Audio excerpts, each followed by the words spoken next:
Hey friends, before we dive into tonight's story, did you know that nearly 80% of the people who watch these videos aren't subscribed? If you're enjoying this kind of content, consider hitting the subscribe button. It really helps a lot, and it keeps these long stories going. Also, I'd love to hear from you.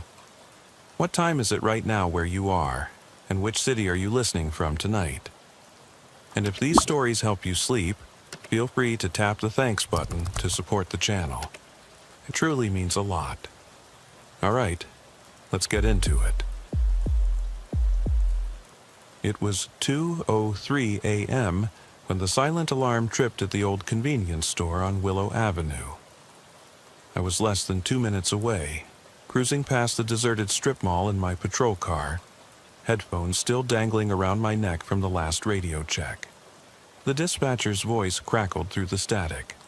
Silent alarm, 1040 Willow, officer on scene. I flicked on the overhead lights, eased the cruiser into the narrow driveway behind the building, and cut the engine. Night was too quiet for any real trouble. Just the distant hum of the highway, and the occasional drip of a leaking gutter.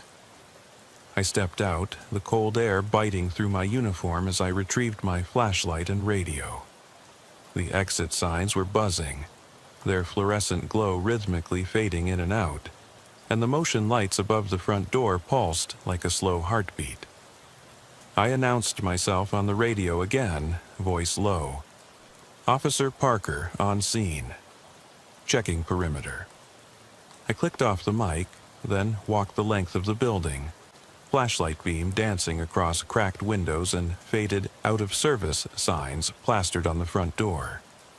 No footprints in the gravel, no broken glass, nothing but the scent of stale coffee lingering where the clerk used to brew after midnight.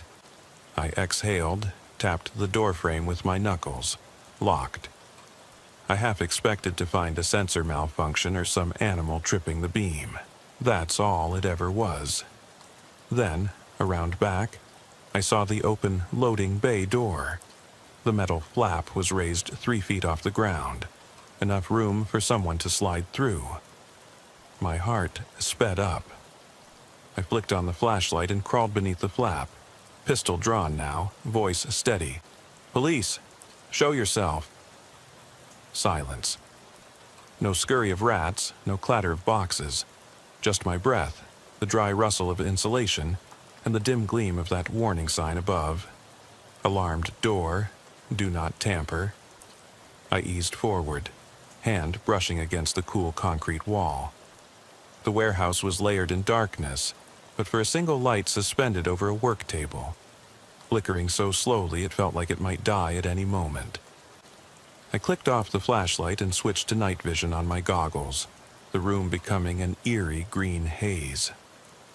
Cardboard crates were stacked haphazardly along the walls. Some torn open, contents long gone. Empty soda bottles, shredded packaging, and a single dented metal bucket forgotten in the corner. No sign of a forced entry other than that raised door. A soft click echoed behind me. I spun, pistol aimed into the deeper shadows. Out from between two crates emerged a figure, tall, lanky, shoulders slumped as if weight pressed down on him.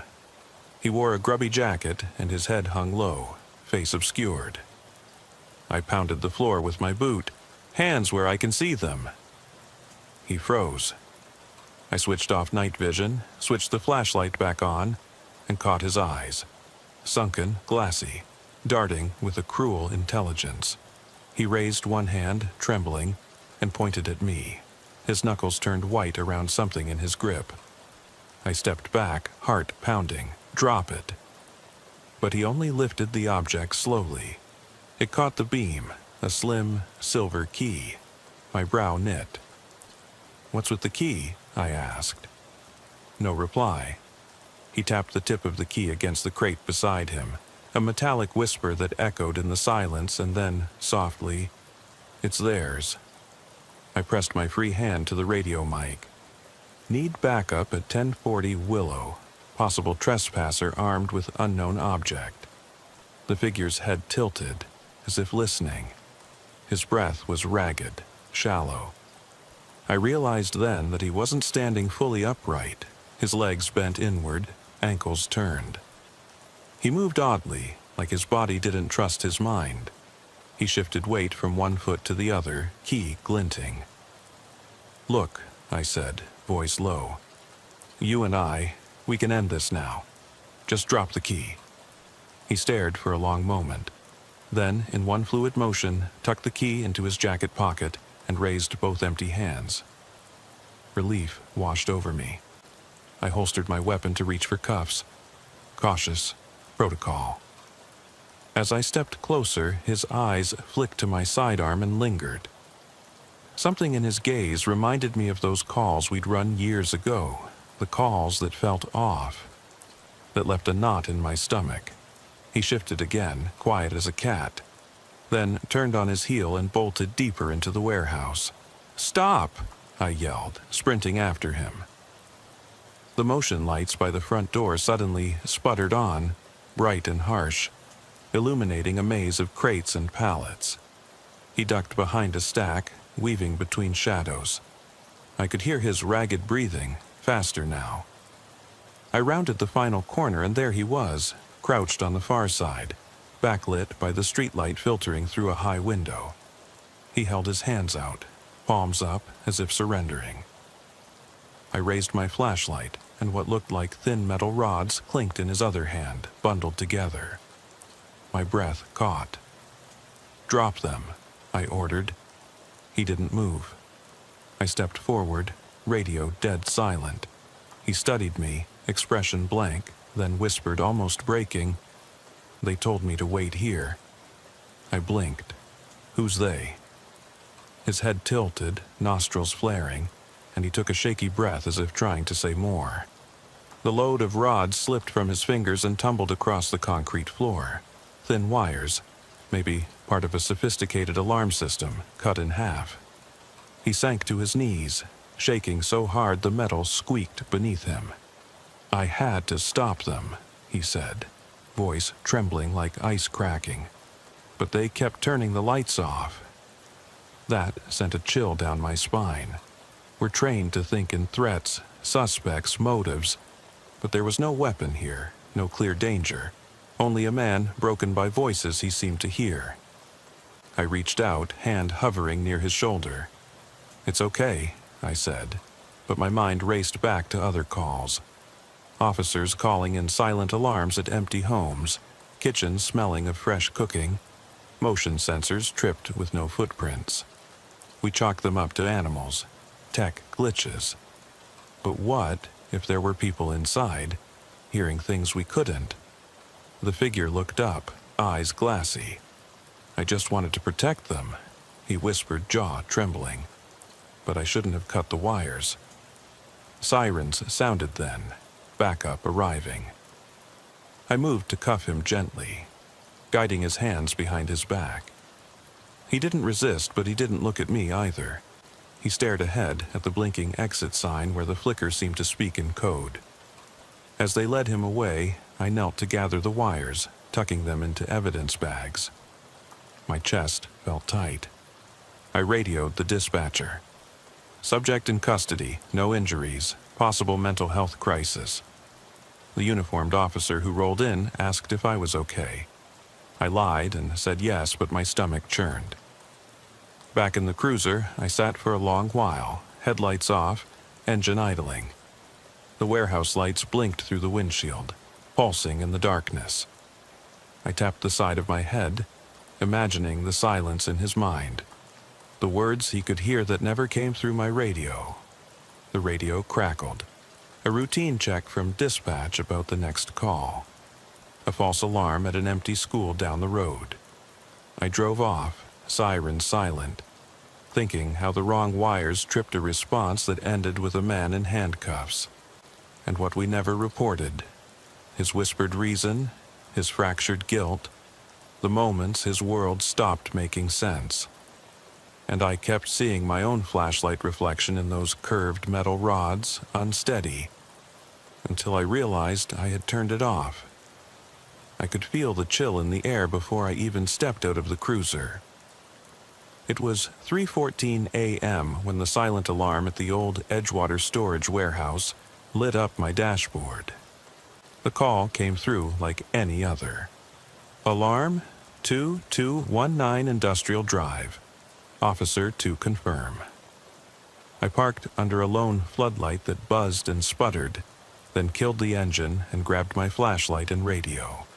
The warehouse sat at the far end of a long, cracked asphalt lot, its corrugated metal sides stained by years of rain and rust. A single motion sensor light above the main sliding door flickered weakly, throwing elongated shadows across the ground. I clicked onto the radio. Unit 6, Parker on scene, checking perimeter. My voice sounded tired even to me. It was a routine, too routine. I traced the outer wall with my flashlight beam. No footprints in the gravel, no tire marks. Nothing out of place except that faint hum from inside. I crouched and peered under the door's gap. Darkness. Then I saw it. Tracks in the dust on the concrete floor, leading straight to the center of the building.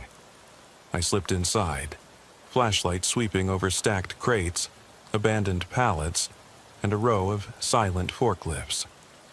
A line of red LEDs above the metal door indicator blinked, secure, but the door was cracked open a foot. I called out, "Police! Come out with your hands where I can see them." My voice sounded too loud in the emptiness, echoing off unseen rafters. No reply, just the hum of an unseen air vent and something else, a faint irregular drip of water somewhere deeper. I edged forward, pistol trained ahead, flashlight in my free hand.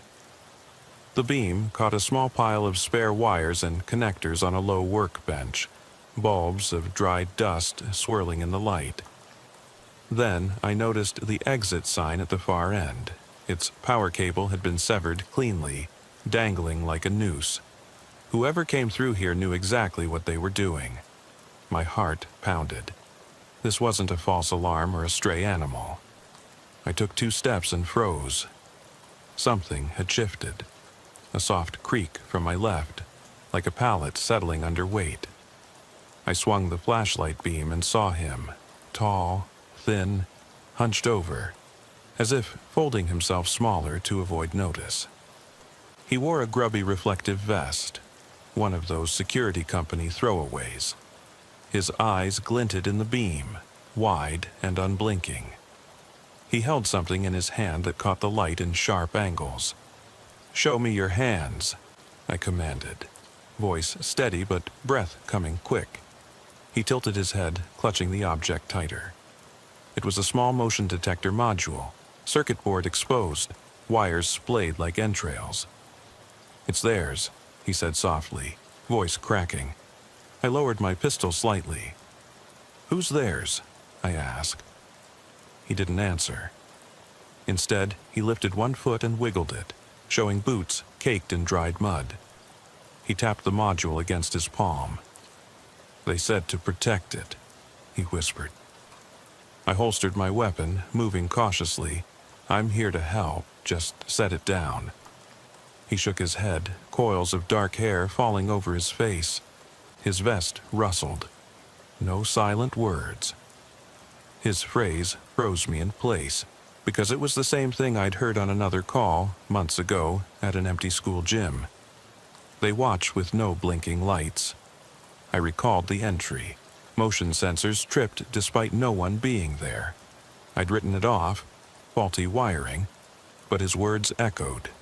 He took a half step back, wires brushing against the concrete. "They move when I blink," he said. "I can't let them get it." A nervous laugh bubbled up, sharp and brittle. I swallowed and tried a different approach. "Why protect this? Who are they?" He didn't respond, just crouched and pressed the module to the ground. Sparks sizzled from exposed leads dancing across the floor. The smell of ozone filled the air. I flicked on my radio. "Dispatcher, I need backup. Possible trespasser with electronics." He looked up when the siren wailed in the distance, momentarily startled, then furious. He scooped up the module and bolted toward a narrow corridor between stacked crates. I chased him, footsteps echoing, heart slamming against my ribs. Around the corner he skidded to a halt, breath ragged, chest heaving. He held the module overhead like an offering. "I won't let them take it," he snarled. "Stop!" I shouted, raising my flashlight. "Put it down or I'll—" My voice trailed off because I realized I didn't know what he was protecting, and more frighteningly, who he meant by they. He ran again, weaving through shadows, wires trailing behind him like a severed lifeline. By the time backup arrived, he'd disappeared. We searched every corner, every crate, every duct, but no sign of him or the module. I submitted the report as a trespassing incident and moved on. But I still think about that half-heard whisper, the way the wires hummed in his grip, the conviction in his eyes. I wonder what he was protecting, and from whom. And every silent alarm I answer now makes me pause a fraction longer, listening for words that shouldn't be there. It was nearly dawn when the motion alarm went off at the old school gym on Maple Street, 3 nights after the warehouse incident. I was on coffee number 4, sitting in the break room with my partner, Officer Ruiz, when the call came through. Motion alarm tripped, East Wing corridor, subject unknown. I rubbed my eyes, feeling last night's warehouse hunt settle into my bones. I pressed the scanner. "Unit 6, I'll check it. Ruiz, cover me." He nodded, eyes red but alert, sipping his own coffee. We drove over in silence, the cruiser's tires crunching gravel as we pulled up beside the boarded-up entrance. The gym looked abandoned, windows painted over, the only light a single bulb glowing at the far end of the hallway.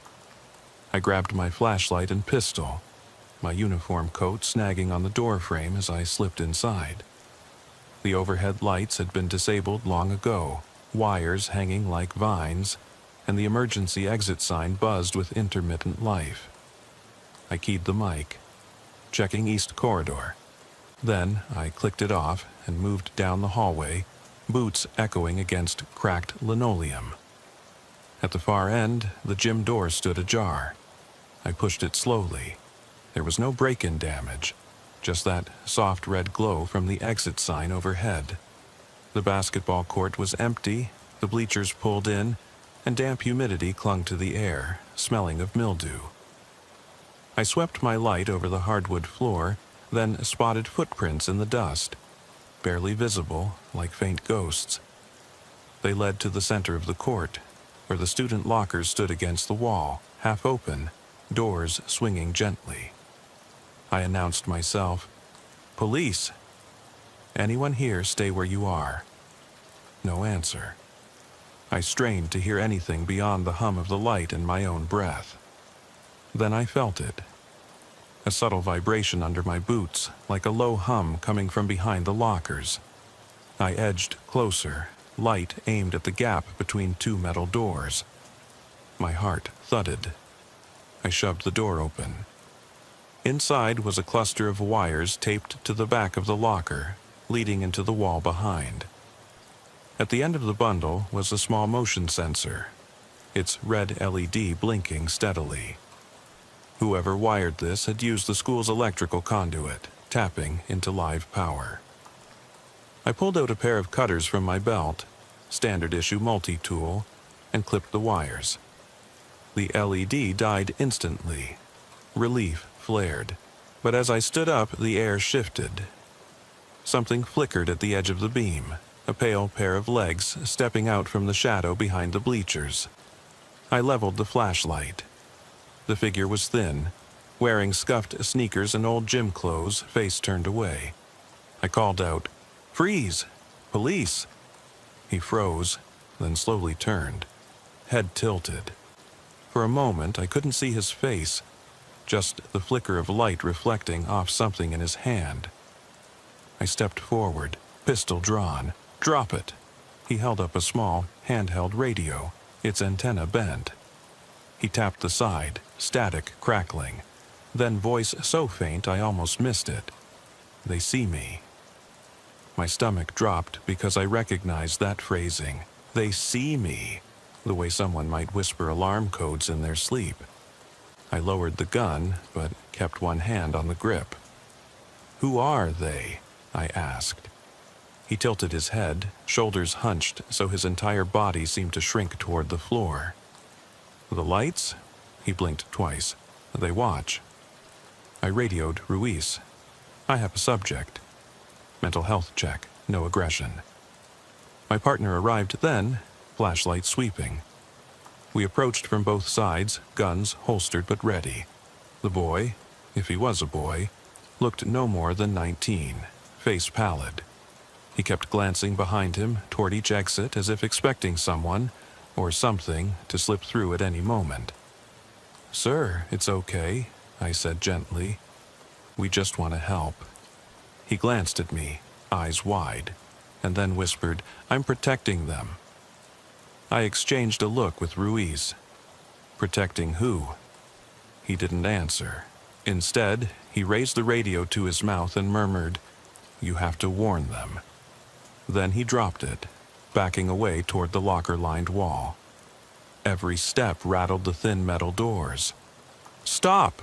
Ruiz called. But he kept moving, eyes fixed on the shadowed corridor behind us. I shifted my light to follow, heart pounding. The beam caught something. A strip of reflective tape on the boy's jacket, the logo of the same security company whose vest the man at the warehouse had worn. I swallowed hard.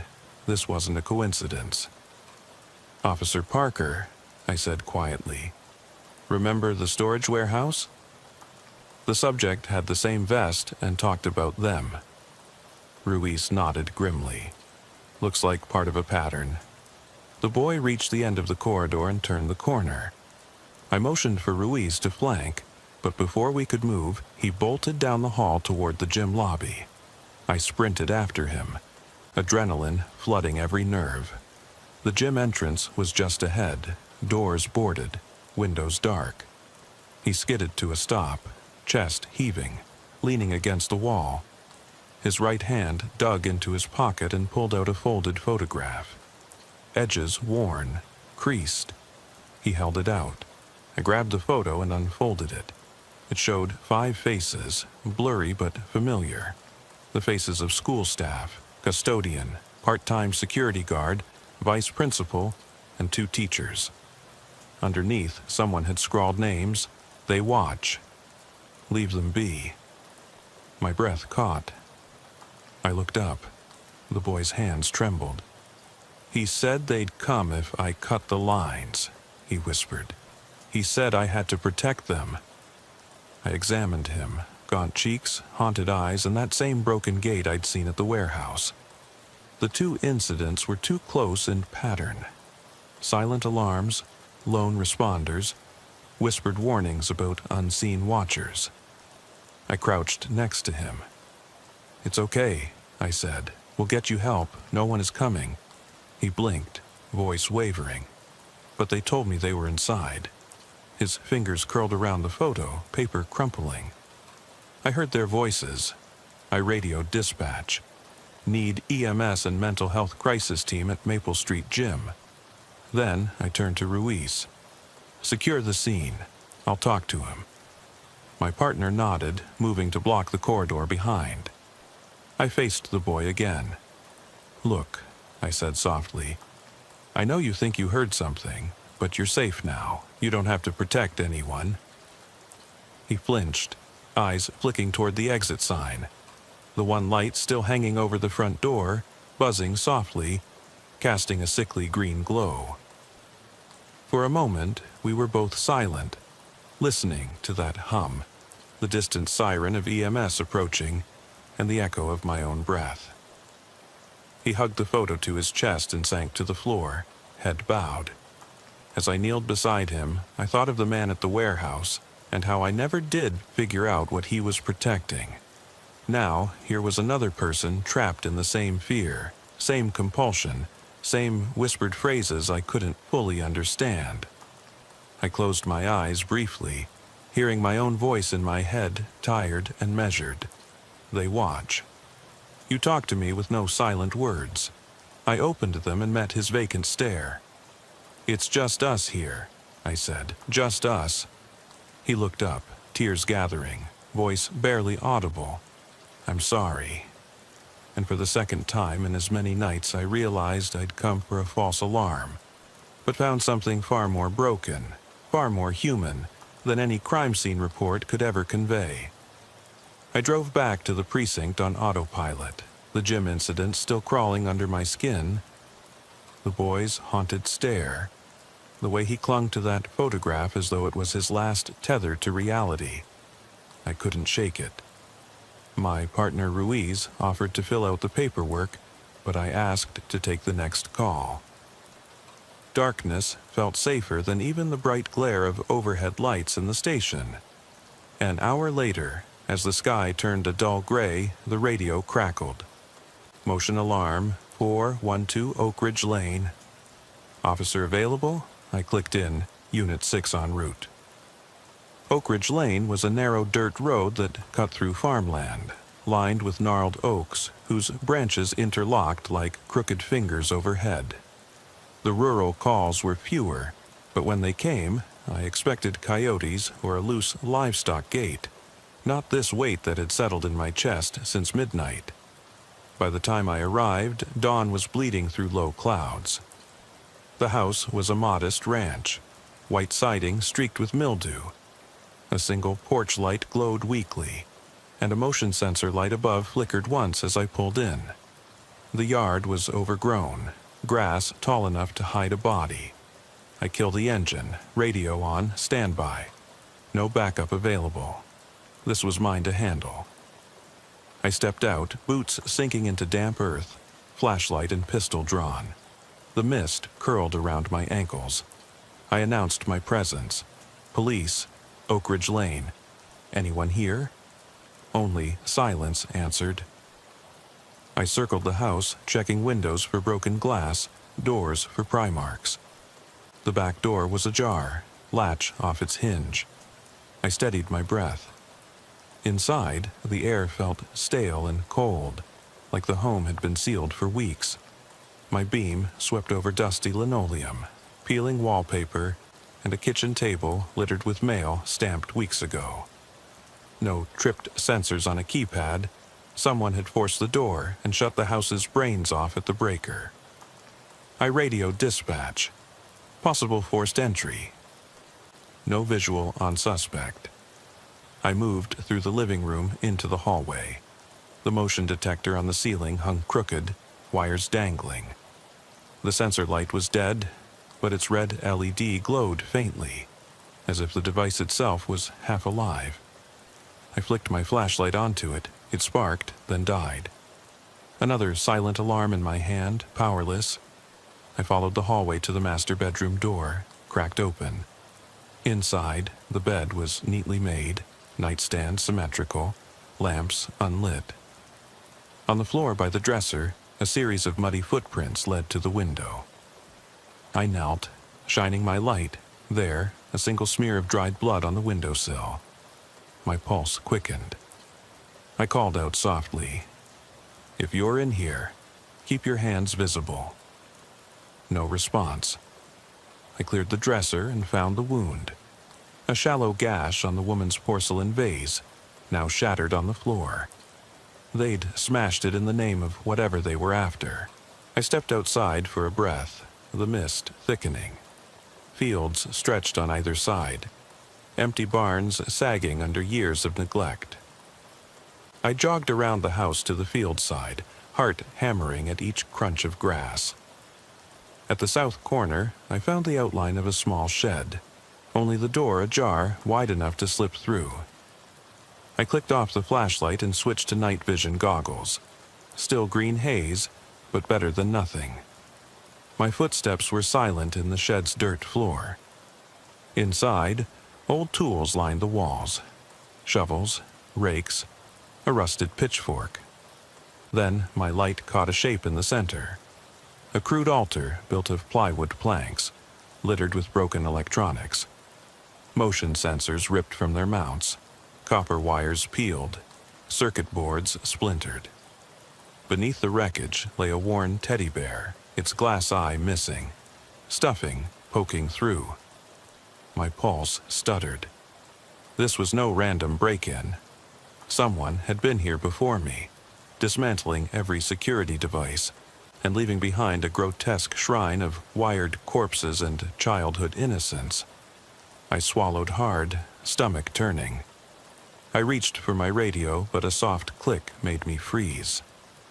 "Help them," whispered a voice so low I thought it was the wind. I spun in place, pistol raised, but saw nothing, just mist curling around the shed's broken windows.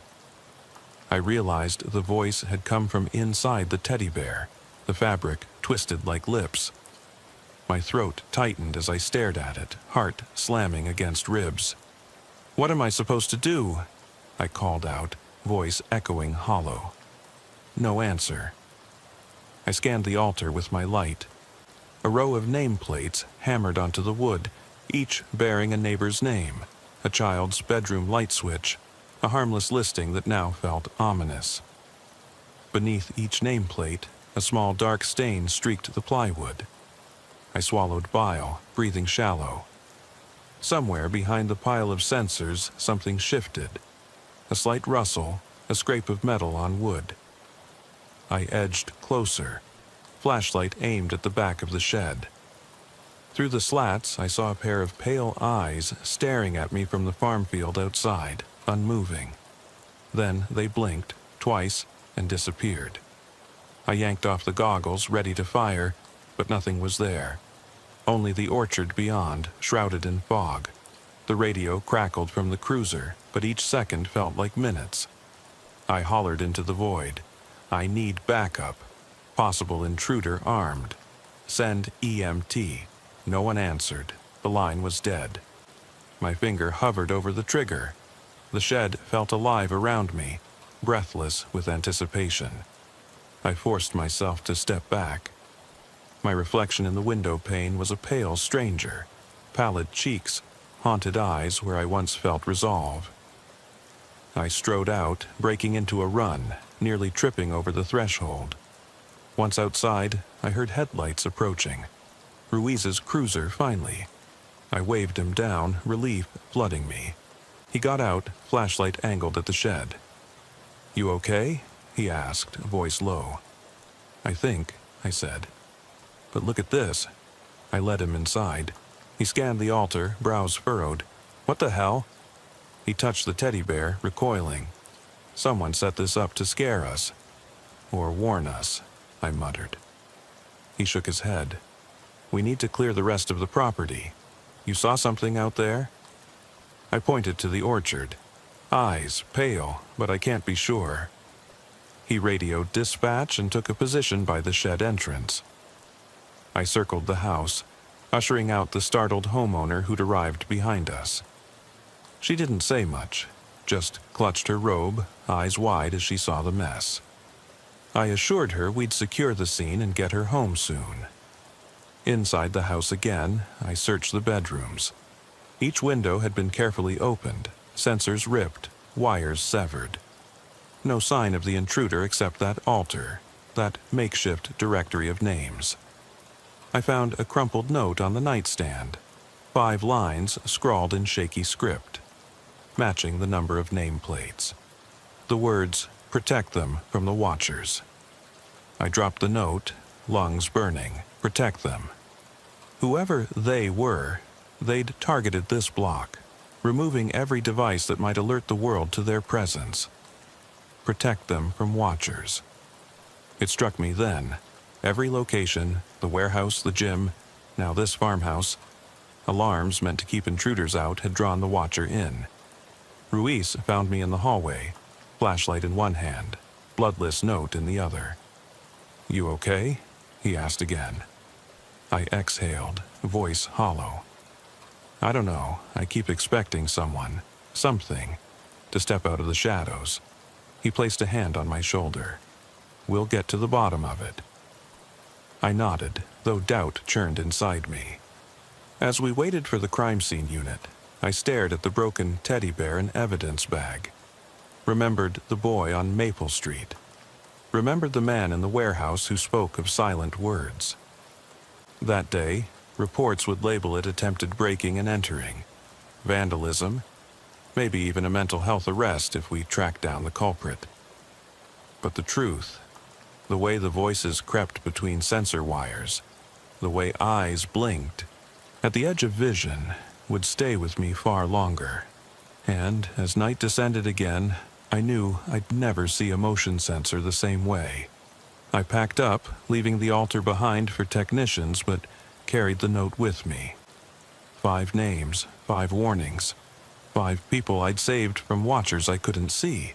And I wondered, who was truly the intruder here? The one tearing down alarms, or me, walking blindly into the dark? It was a week later when the dispatch crackled. Unit 6, silent alarm at 58 Pinecrest Drive. Residential alarm, possible faulty sensor. I clicked back, voice hollow. I'm en route. Pinecrest was a tidy street of mid-century homes, lawns mowed, white picket fences, street lamps at even intervals. Dawn was breaking, but the neighborhood felt suspended between night and day, half in shadow, half in pale gold light. The house at number 58 stood darker than the rest. Its garage light buzzed weakly, flickering as if unsure whether to stay on. I parked at the curb, radio on standby, heart still tight from the Oak Ridge Lane shed. I grabbed my flashlight and approached the front porch, noting the welcome mat askew. I called out, pistol at my side, "Police, check your alarm?" No answer. I unlatched the deadbolt, stepping inside. The foyer was neat, a coat rack with no coats, a console table with a single framed photo of a smiling family, mother, father, 2 kids.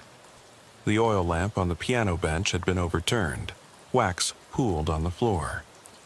I crouched to examine it, then heard the faintest click behind me. I spun toward the hallway. The guest room door was cracked. "Police," I whispered, advancing. The light in the room was off. The only illumination came from the hall. I flipped on my flashlight.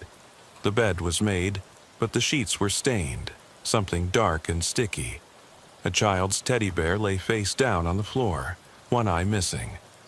I swallowed, stepping forward. "Missed something?" a voice said, low. I trained my light on the corner and saw her, a woman, figure slender, dressed in a nightgown, eyes wide. Her hair hung in damp snakes around her shoulders. In her hand, she held a motion sensor, one we use on interior doors. The LED glowed red. "Ma'am, step away from that," I said. She tilted her head, lips parting. "They told me to show you." She tapped the sensor against her palm. I recognized those tremors, that same fractured urgency I'd seen 3 times now. "Who told you?" I asked. She made a soft sound, like a kitten yowling. Then she darted out of the room, motion sensor still in hand. I gave chase down the hallway toward the kitchen, radio crackling. I rounded the corner and she was gone, but the back door gaped open. Through it, I saw her silhouette at the garden's edge, twisting around a decorative fountain. She held the sensor up as if it were a fragile bird. "You have to protect this," she whispered. Then, just as the daylight caught her face, she vanished behind a hedge. I pushed through the landscaping, heart pounding, feet slipping on dew-soaked grass. At the hedge's end, I found a narrow path leading to the side yard, where security cameras once watched. Now, their housings were empty, lenses gone, cables yanked. Underneath lay scattered shards of glass and splintered circuit boards. I radioed for backup. By the time it arrived, she was far beyond reach, lost somewhere in the morning haze. The homeowner emerged then, eyes wide, pointing to the kitchen window. I've lived here 20 years. My alarms never go off unless my dog trips them. I nodded, though nothing I said would explain how every security device was dismantled. The ones she carried, the ones at Pinecrest, Maple Street, the warehouse. I walked her through the foyer again, noting overturned furniture in the living room, but no footprints except hers. Her imprint was light, almost gliding atop the carpet. Inside, I dusted for prints around the back door. None. I examined the torn sensors. Each model different, but all cut in the same precise way. Wires stripped clean. Whoever they were, they had intimate knowledge of alarm systems. I thought of the final words she'd spoken. "You have to protect this." I held the sensor in my gloved hand, weighed its small plastic shell and shattered circuit board. It felt impossibly important, but to whom? In the cruiser afterward, I stared at the silent alarm icon on my dashboard. I thought of her voice, the way her lips quivered, the way she disappeared when I reached out. Across Pinecrest, Maple, Willow. Every alarm I'd answered felt like a summons into someone else's fear. That night, I wrote the report as a malicious damage incident and missing person, noting mental health concerns. The sensor went into evidence. But in my pocket lay the homeowner's photo exactly like the one I saw in the foyer. Family of 4 smiling under perfect sunlight. She'd asked me at the door if I'd seen the picture on the console. I said no. She sighed, as if disappointed. Weeks passed. No charges were filed, no bodies found. But every midnight alarm now feels like a call to something deeper. An echo of voices I can't fully hear, a plea to protect the unseen. I still carry the sensor sometimes, rolling it between my fingers on long shifts. I trace the circuitry, remembering the soft click of her voice, the tremor in her hand. And I wonder, who is it I'm really protecting? The people in those houses, or the watcher that sent them scrambling? Because at the end of every silent alarm, I realize I'm the intruder in someone else's terror. A ghost answering their call, only to vanish again, leaving behind empty housings and fractured minds. And I'm left holding something I don't understand, in the quiet darkness, with no silent words to guide me. It was just past midnight when the call came through. Silent alarm at the old Riverside Church on Elmwood Drive. I was sitting at my desk, toes tapping against the scuffed linoleum, trying to will the ache out of my shoulders after weeks of late-night runs. The dispatcher's voice was flat. Unit 6, silent alarm, Riverside Church. Possible faulty sensor. I grabbed my flashlight and keys, feeling that familiar hollow knot tighten in my gut. The church sat on a rise overlooking the river, its stone facade half swallowed by ivy. Moonlight glinted off stained glass windows, casting fractured rainbows onto the pews inside. I parked on the gravel drive, engine idling, radio muted. No backup available. This one was mine. I clicked off the engine, shouldered my coat, and stepped into the cold. Every breath came in wisps of vapor. I approached the heavy oak doors, noticing the old lock had been pried. Wood splintered around the frame. My flashlight beam stabbed the darkness as I eased the door open and slipped inside. The sanctuary was silent, save for the distant drip of water from a leaky roof beam. Rows of empty pews faced the altar, where a single candle burned low.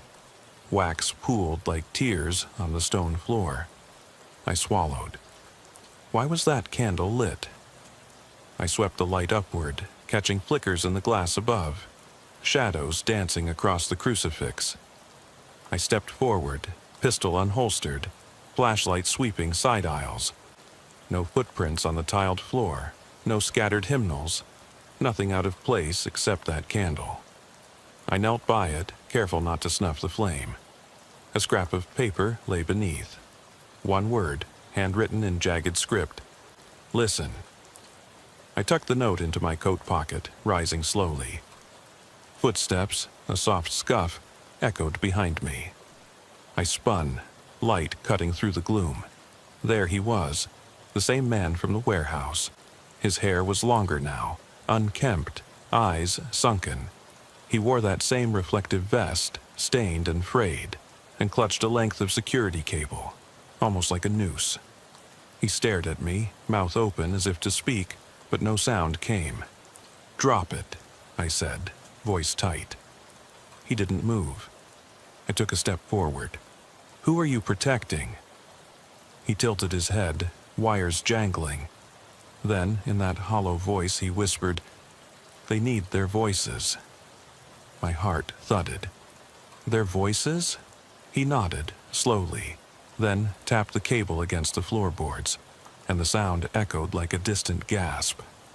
I realized then the church speakers had come to life, soft static turning into distant murmurs, overlapping fragments of conversation. Laughter, sobs, half-heard prayers. The walls themselves seemed to be talking back. I tried the intercom button on my radio. Nothing but that layered hum. The murmurs swelled, and I recognized them. The voices of the family from Pinecrest, the boy from Maple Street, the man in the warehouse, all calling for help, echoing through the church's aging PA system. My skin crawled.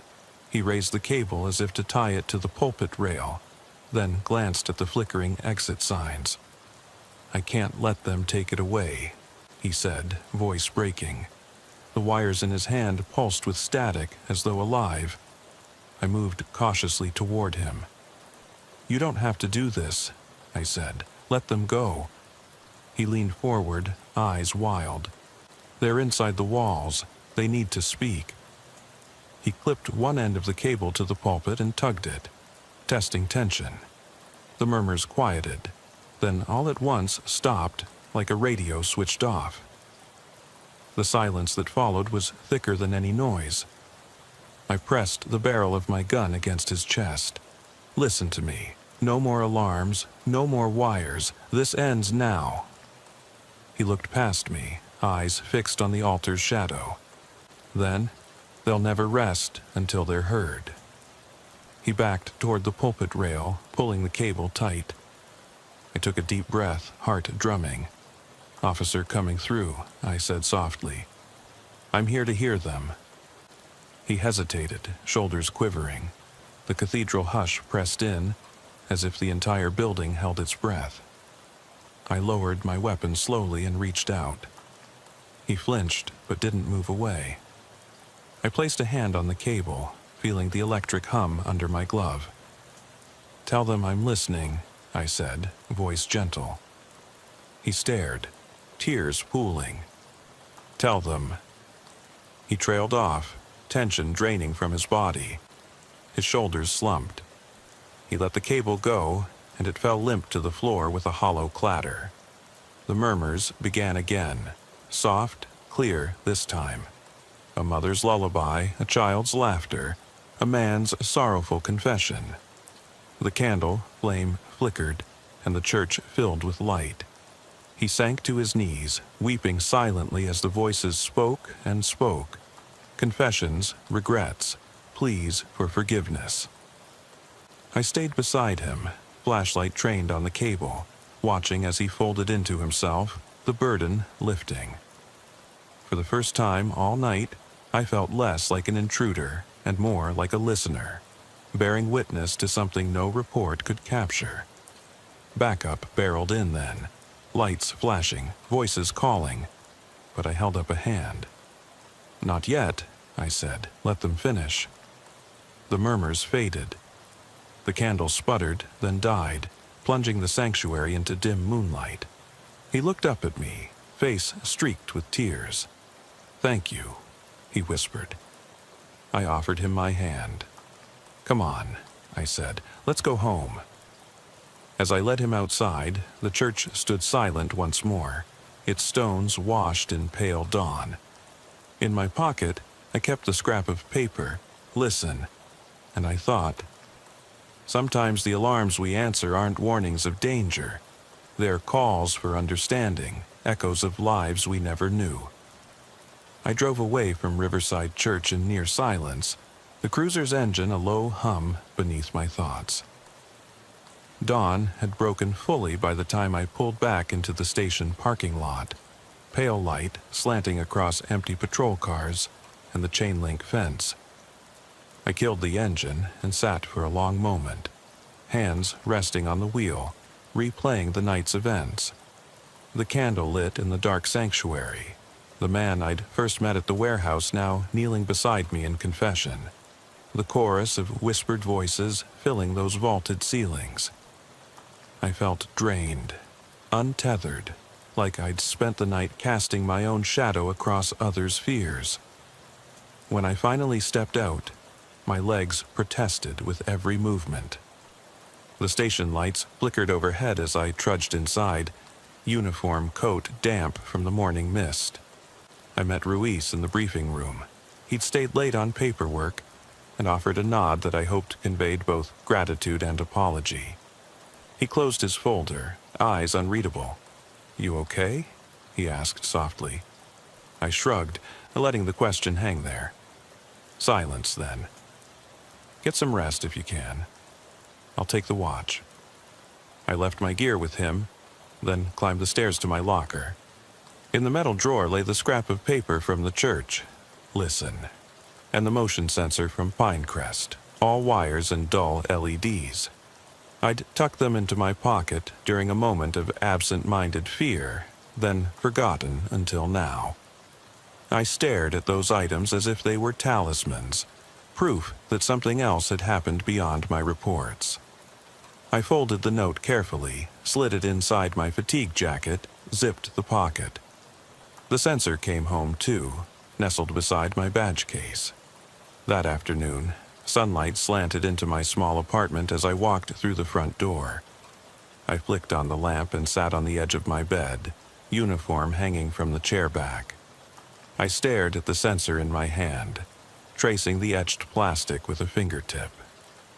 My mind drifted back. The first warehouse alarms, the motion lights in the gym, the hacked devices at Oak Ridge Lane, the shattered altar of wires in the farmhouse, and now this final call at a church where ghosts spoke. Each moment had built on the last, like notes in a song I didn't know I was singing, until I felt trapped in a spiral. I placed the sensor on the nightstand and lay back, closing my eyes. Even in the silence of my bedroom, I could hear it.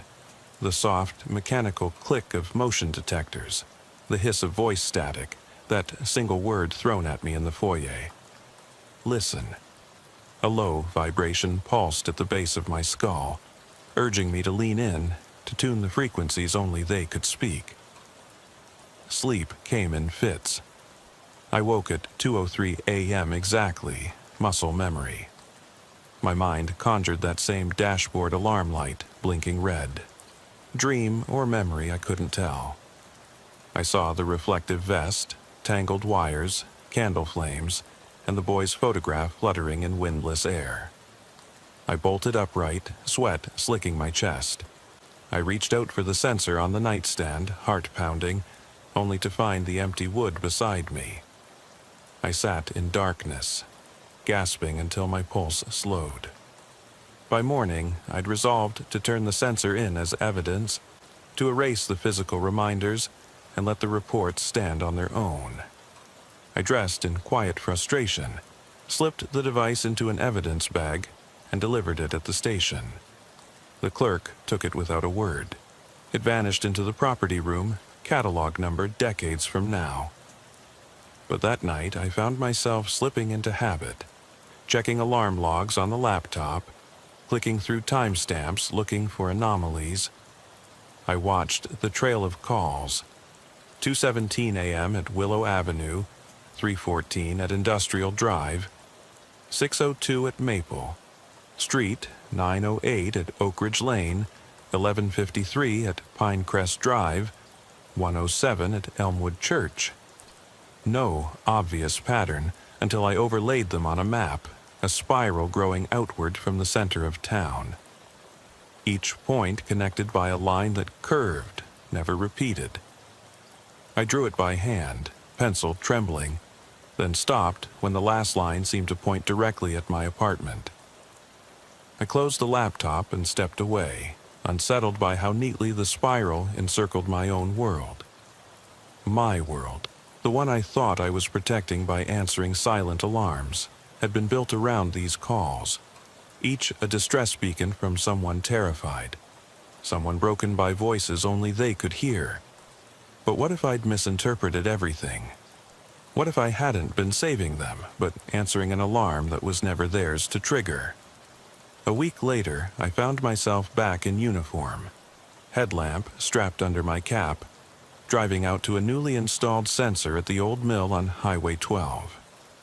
It was supposed to be a test, a brand new, state-of-the-art device, immune to false positives, wired straight to the dispatcher. When I arrived, I walked the perimeter, everything static and quiet save for the wind in the corroded metal siding. I waited. The sensor light blinked once, no alarm, then twice, 3 times. I tapped my radio. Unit 6, false reading on the north wall sensor. Requesting status. No reply. The light went dark. Then, in the hush, I heard it. A soft whisper so close I thought it was beside my ear. "You forgot to listen." My breath caught. I spun, flashlight cutting through night. Nothing. The sensor housing lay empty. No device, no wires. Just the carved letters on the metal plate. Listen. My heart seized. I realized I'd been so focused on protecting their voices, their unseen watchers, that I'd never paused to listen to my own. The alarm in my mind, the guilt pulses beneath my uniform, the frayed edges of my certainty. I turned off the flashlight, stood in darkness, and listened to my own breathing, until it felt like an echo behind my eyes, a silent alarm that insisted I was the one needing help, needing rescue from a spiral I'd drawn myself into. I leaned against the mill's cold wall, head bowed, uniform gleaming faintly in the glow of a distant streetlight. And in that moment, I knew the final alarm wasn't outside. It was inside me, and it would never stop ringing.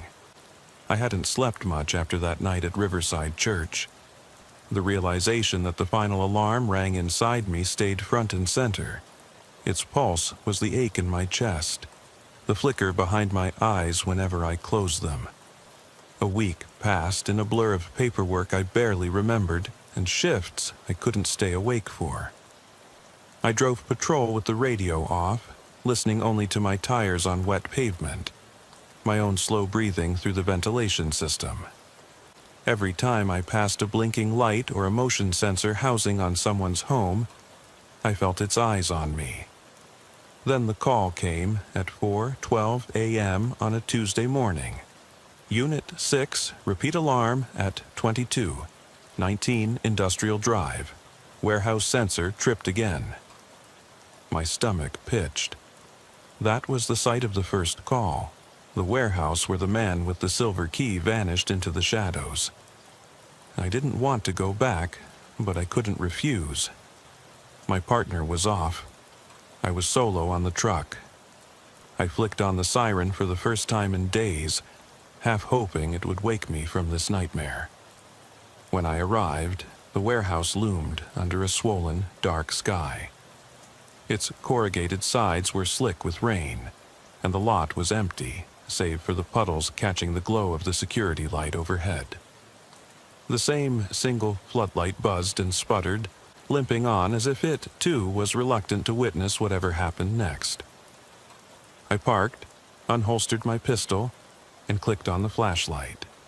The metal door was closed this time, no crack beneath it, but the sensor housing above it blinked once, twice, then went dark. I keyheaded the microphone. Unit 6 on scene, checking for signs of entry. No answer. That call had gone out on the wrong channel, and dispatch was busy elsewhere. I pried the door up with my boot, then slid under the lip, flashlight beam slicing through the gloom.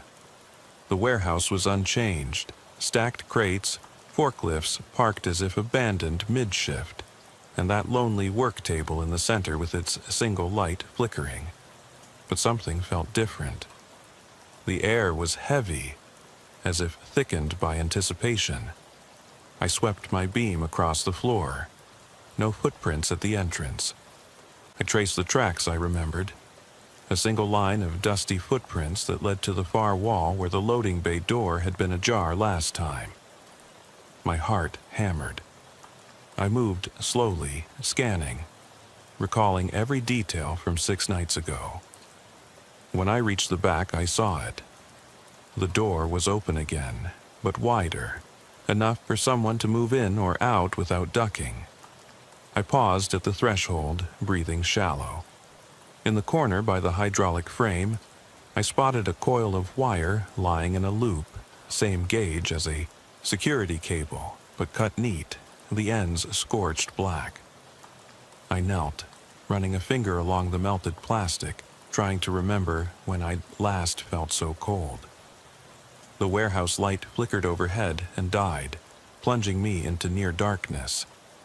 I flicked off the flashlight and switched on night vision goggles, the world turning flat green. That's when I heard it, the soft hum of voices, whispering in unison. They came from every direction at once, a low, insistent chant that made the hair on my neck stand on end. I swallowed, voice caught in my throat. My training said suspects, contraband, false alarms, but this was neither. I edged toward the sound, pistol raised but trembling. The voices led me to the work table. There, scattered across the metal surface, were dozens of motion sensor modules, one for each alarm I'd answered over the past week. They rested on a bed of tangled wires, like electronic offerings, their LEDs blinking in sync. 1, 2, 3, pause, 1. The whispering pulsed in time with those blinks. I felt bile rise in my throat. Then a figure emerged from the shadows. Tall, bent, familiar. It was the boy from Maple Street, the one who carried a radio in the gym. His eyes were wide, haunted, and he held a sensor in each hand, arms outstretched as if presenting them to me. Behind him, the mangled altar from Oak Ridge Lane had been reconstructed here. Boards nailed together, sensors affixed beneath nameplates. And at the center stood the reflective vest man, kneeling, eyes fixed on the boy's offering. They both looked up when I switched on my flashlight. The boy's face was drawn and pale, cheeks hollow. "You came back," he said softly. The man nodded, visor trembling in the light. "We saved them," he whispered, voice frail. I swallowed, heart pounding so hard I thought it might burst. What is this?" My words felt inadequate. The boy set down the sensors carefully, each one echoing a tiny click. Then he spoke. "They showed me how to save the others." He gestured to the table. I swallowed. Why here? Why bring them all together?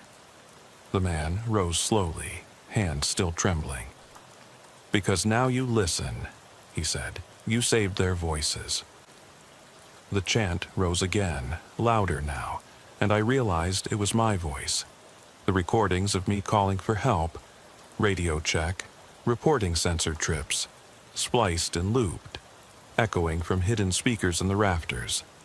Every word I'd ever spoken on those calls was playing back at me, layered and distorted. My own voice had become the chorus.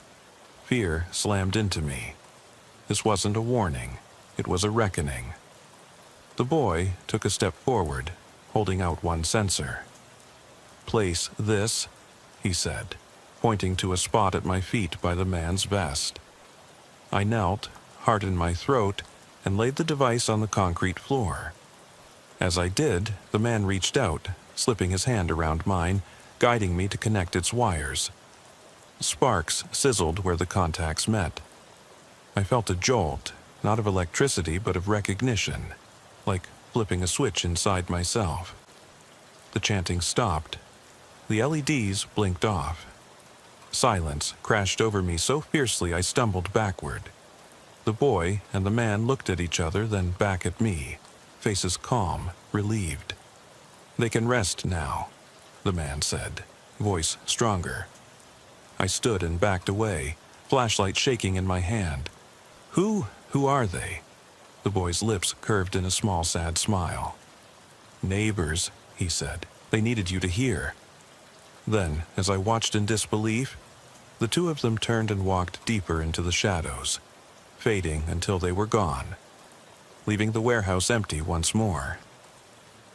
The work table stood abandoned, the sensors silent.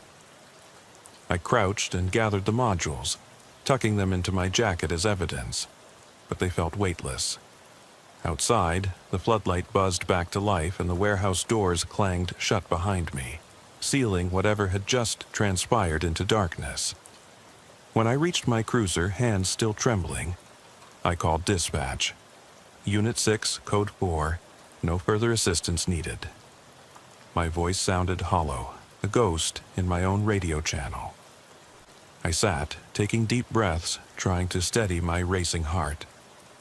Then I looked down at the sensors in my lap, 6 in total now, 1 for each location. Willow Avenue, Industrial Drive, Maple Street, Oak Ridge Lane, Pinecrest Drive, Elmwood Church, and now this warehouse. 7 points on a spiral that began and ended with me. I realized then that the final alarm wasn't in any building.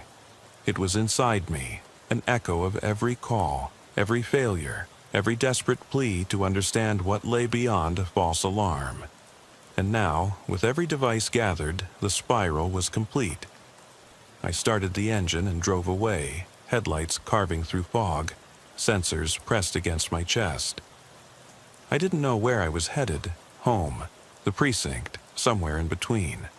But I carried their voices with me, a chorus I could no longer ignore, a silent alarm that would follow me until I listened. I drove in a haze all the way back into town, the 7 modules pressed against my ribs like a second heartbeat. 1 for each location, 1 for each silent alarm that had beckoned me into the darkness. By the time I rolled into the precinct parking lot, dawn was breaking in bruised purples and pinks, but my world still felt walled in by night. I killed the engine and sat there a long moment, chest tight. I didn't want to touch the sensors again, didn't want to be reminded. Yet I knew I would, whenever my hands reached into my coat pocket and closed around their cold plastic shells. Inside the station, the fluorescent lights felt harsh, whirled away from the dim sanctuary of that warehouse. I flicked on my badge light and let the modules fall, one by one, into evidence bags. Each thump on the metal table echoed in my skull. My fellow officers glanced up as I passed. I could see the questions already forming in their eyes. "What did you find?" But no words came. I simply slid the bags across to the property clerk, who nodded and swapped them for paperwork I barely read. 7 items logged, 7 incidents unresolved. I ducked into the locker room, peeled off my uniform coat and hung it on the hook. My reflection in the mirror startled me. Pale circles under my eyes, hair mussed by nights without sleep, that haunted look of someone who's seen too many empty rooms. I splashed cold water on my face, hoping to wash away the residue of whispers and footfalls, and that final vision of the boy and the man folding into shadow. But the water on my cheeks stung with cold guilt, and when I blinked, I saw, briefly, those pale eyes in the glass looking back at me. I dressed in plain clothes, heart still pounding. I needed air, needed distance before I could think straight. Outside, the morning was bright and ordinary, mail trucks humming, joggers along the sidewalk, a dog walker greeting me with a nod. I raised my hand, forced a small smile. What could I say? That I'd just witnessed the ledger of people's fears woven into a spiral of broken alarms. that I'd become the unwitting curator of their shattered voices. I climbed into my personal car and pulled out the note from Riverside Church. Listen. It was folded thin, edges frayed, ink smudged. I read it again and again. Listen. How had I failed to heed the simplest instruction? I realized then that every part of me had only been half present, cataloging evidence, ticking boxes, reporting sensors tripped and trespassers detained. But I had never truly listened. To the voices in the static, to the tremor in the boy's whisper, to the candle's plea when it burned in a silent sanctuary. I'd been deaf, chasing alarms, when what they needed was someone to hear. My phone's screen lit up, a text from Ruiz. Coffee? I've got questions. I thumbed back. Be there. I drove to our usual diner, that little booth by the window in the corner. We slid into the seats, mugs of black coffee set before us, steam curling between us like mist. He looked me in the eye. So, you okay? His voice was gentle, concerned. I stirred sugar into mine, not answering right away. Outside, traffic eased past, oblivious. I've been thinking, I said finally, about the spiral. I tapped the back of my hand against the table. All those alarms. It wasn't a pattern of locations. It was a map of us. Ruiz frowned. Us? I nodded, voice low. Our community. Every sensor taken down, every device dismantled. It wasn't just random vandalism. Someone, or something, wanted the people in those places to speak, to be heard, without the interference of cameras or blinking lights. They wanted confession, vulnerability, real voices. Ruiz leaned back, arms crossed. So you think these incidents were orchestrated confessions? I shrugged. Maybe not by a single puppeteer. Maybe it was the collective fear, the guilt of living behind alarms, sensors, doors locked tight. The alarms reminded us we were never alone, paranoid watchers in our own homes. But when the alarms fell silent, the people inside found a raw space to speak. I tapped the note again. Listen. It makes sense in a way. The boy in the gym confessed he thought he was protecting voices no one would hear. The man in the warehouse had that silver key he'd stolen from who knows where, key to some locked-up secret. The lady at Pinecrest cut her sensors because she heard whispers behind the walls. Ruiz opened his mouth, then closed it, considering. And you? He asked quietly. What do you confess? I stared down at the coffee, saw my tired reflection in the dark surface. That I never really listened. I treated it all like false alarms, glitches, trespassers, mental health runs. But these weren't glitches, they were signals. Calls for understanding that I shrugged off until they converged into one loud, insistent chorus. I paused, voice catching. The final alarm was inside me, the one that reminded me I was part of it all, part of the fear, the isolation, the guilt. He slid me a napkin. So, what now? I pressed the note into my palm. I don't know. I thought, once I gathered all the sensors and connected the dots, I'd have answers, but I only ended up more tangled in questions. I need to learn to listen, for real. I folded the note and tucked it into my pocket.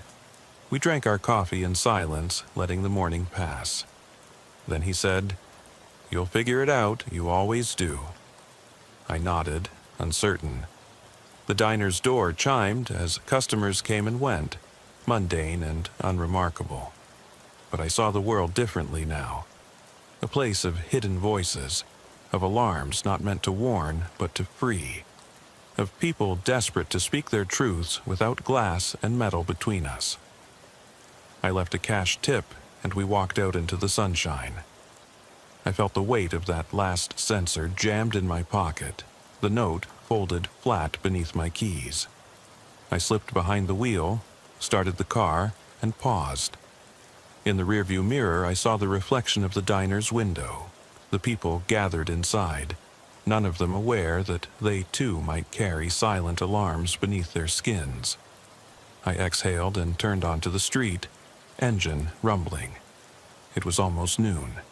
My shift hadn't even begun, but I didn't feel dread anymore.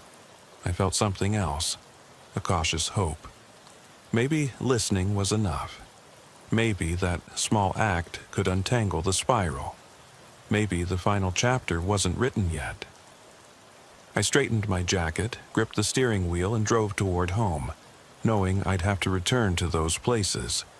To the warehouse, the gym, the farmhouse, the church, and sit in the quiet, ready to listen. I thought I'd reach the end when I sat with Ruiz over coffee, when I filed the last sensor, when I let the boy and the reflective vest man vanish into that warehouse's dark. I imagined that collecting their pieces, the broken modules, the torn wires, the whispered confessions, was enough to close the spiral. But the spiral never closes.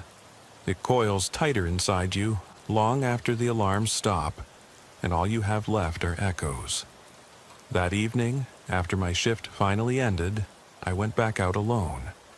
First to Willow Avenue, where the convenience store's exit sign still buzzed in the dark. I crouched beneath that flickering motion light, flashlight beam aimed at the dusty parking lot. No key, no stranger in a vest, no voices, just the empty air, humming with the residue of every false alarm I'd ever answered.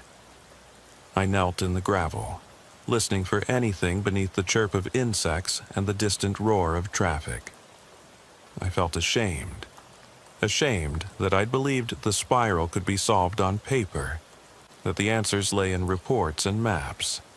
The answer lay here, in the silence, in the space between notes. I closed my eyes and at last really listened, but I heard nothing. Or maybe I heard too much. The rasp of my own heartbeat, the tingle of surveillance cameras I'd never seen, the hum of electricity beneath my feet.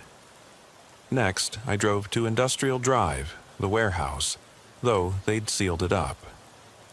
I circled the perimeter in my cruiser, watching for movement, but saw only shadow and shuttered windows. The floodlight limped, but I flicked it on manually, standing beneath its glare, feeling like an imposter.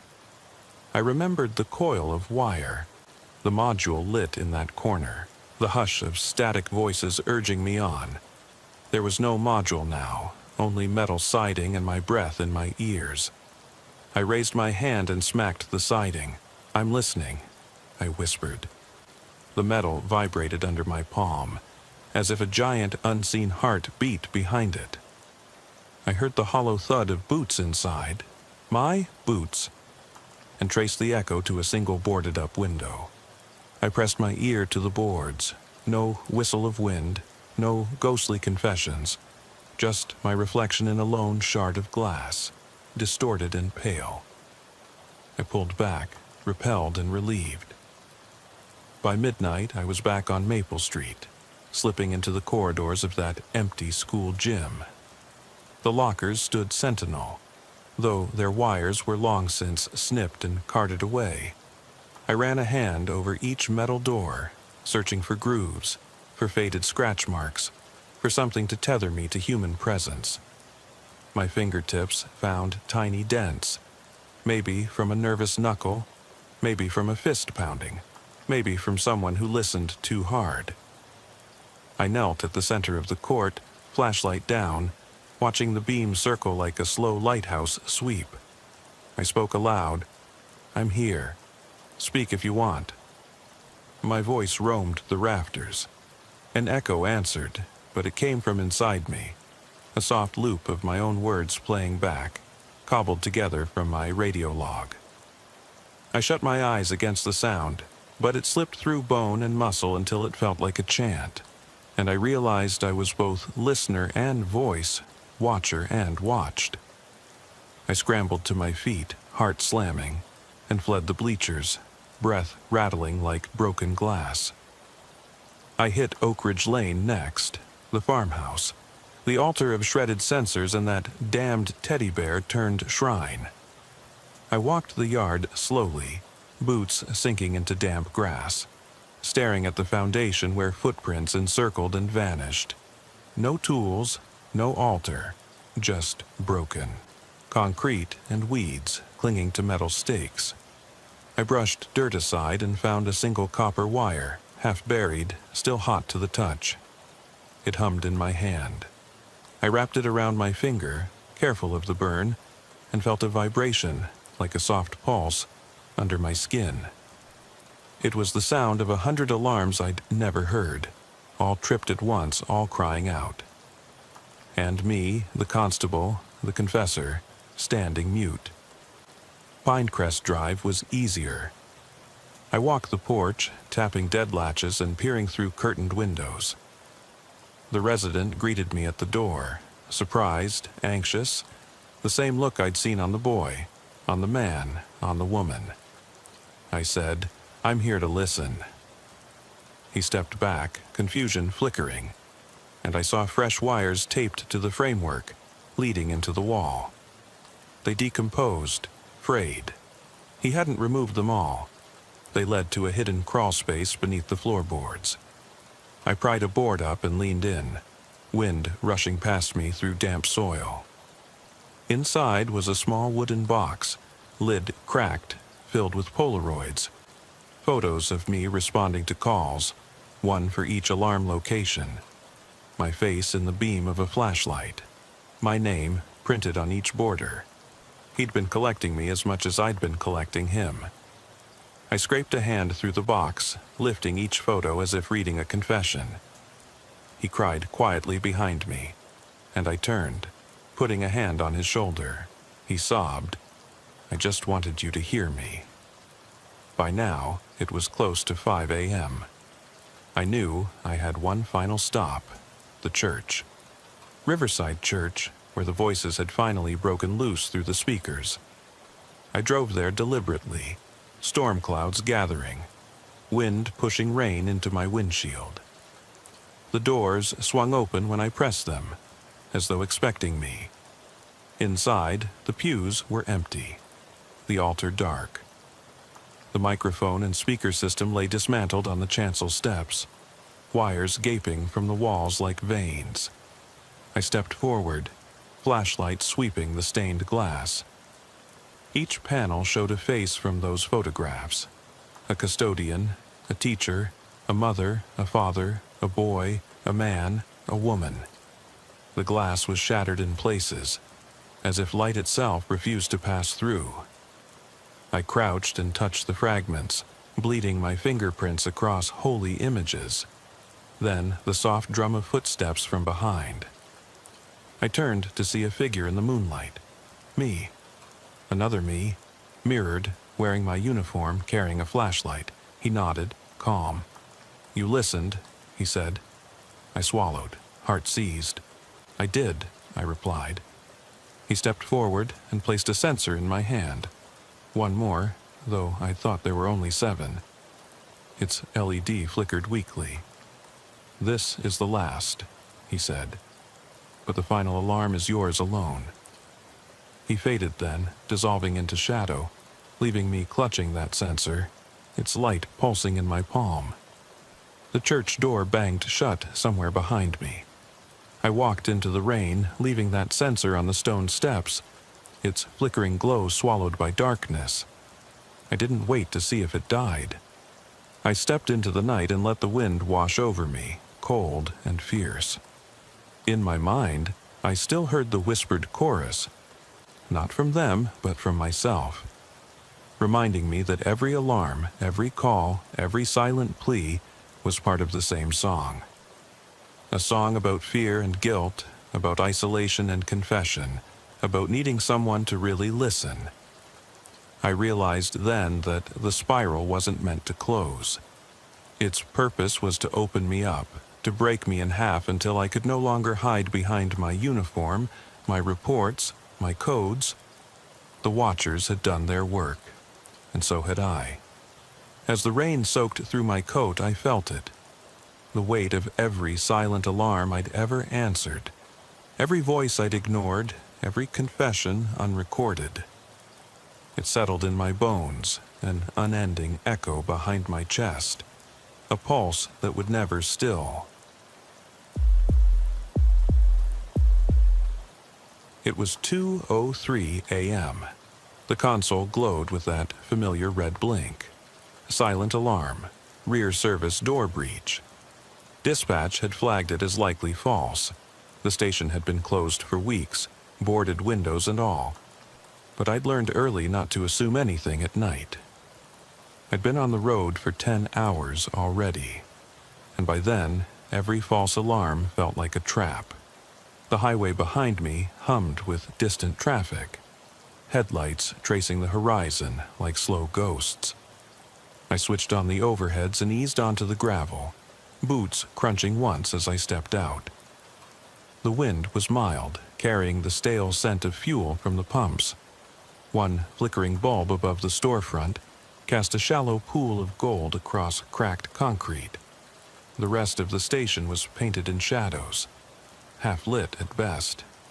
My flashlight beam cut through the dark, empty lot, empty pumps, exit sign humming with that tinny buzz.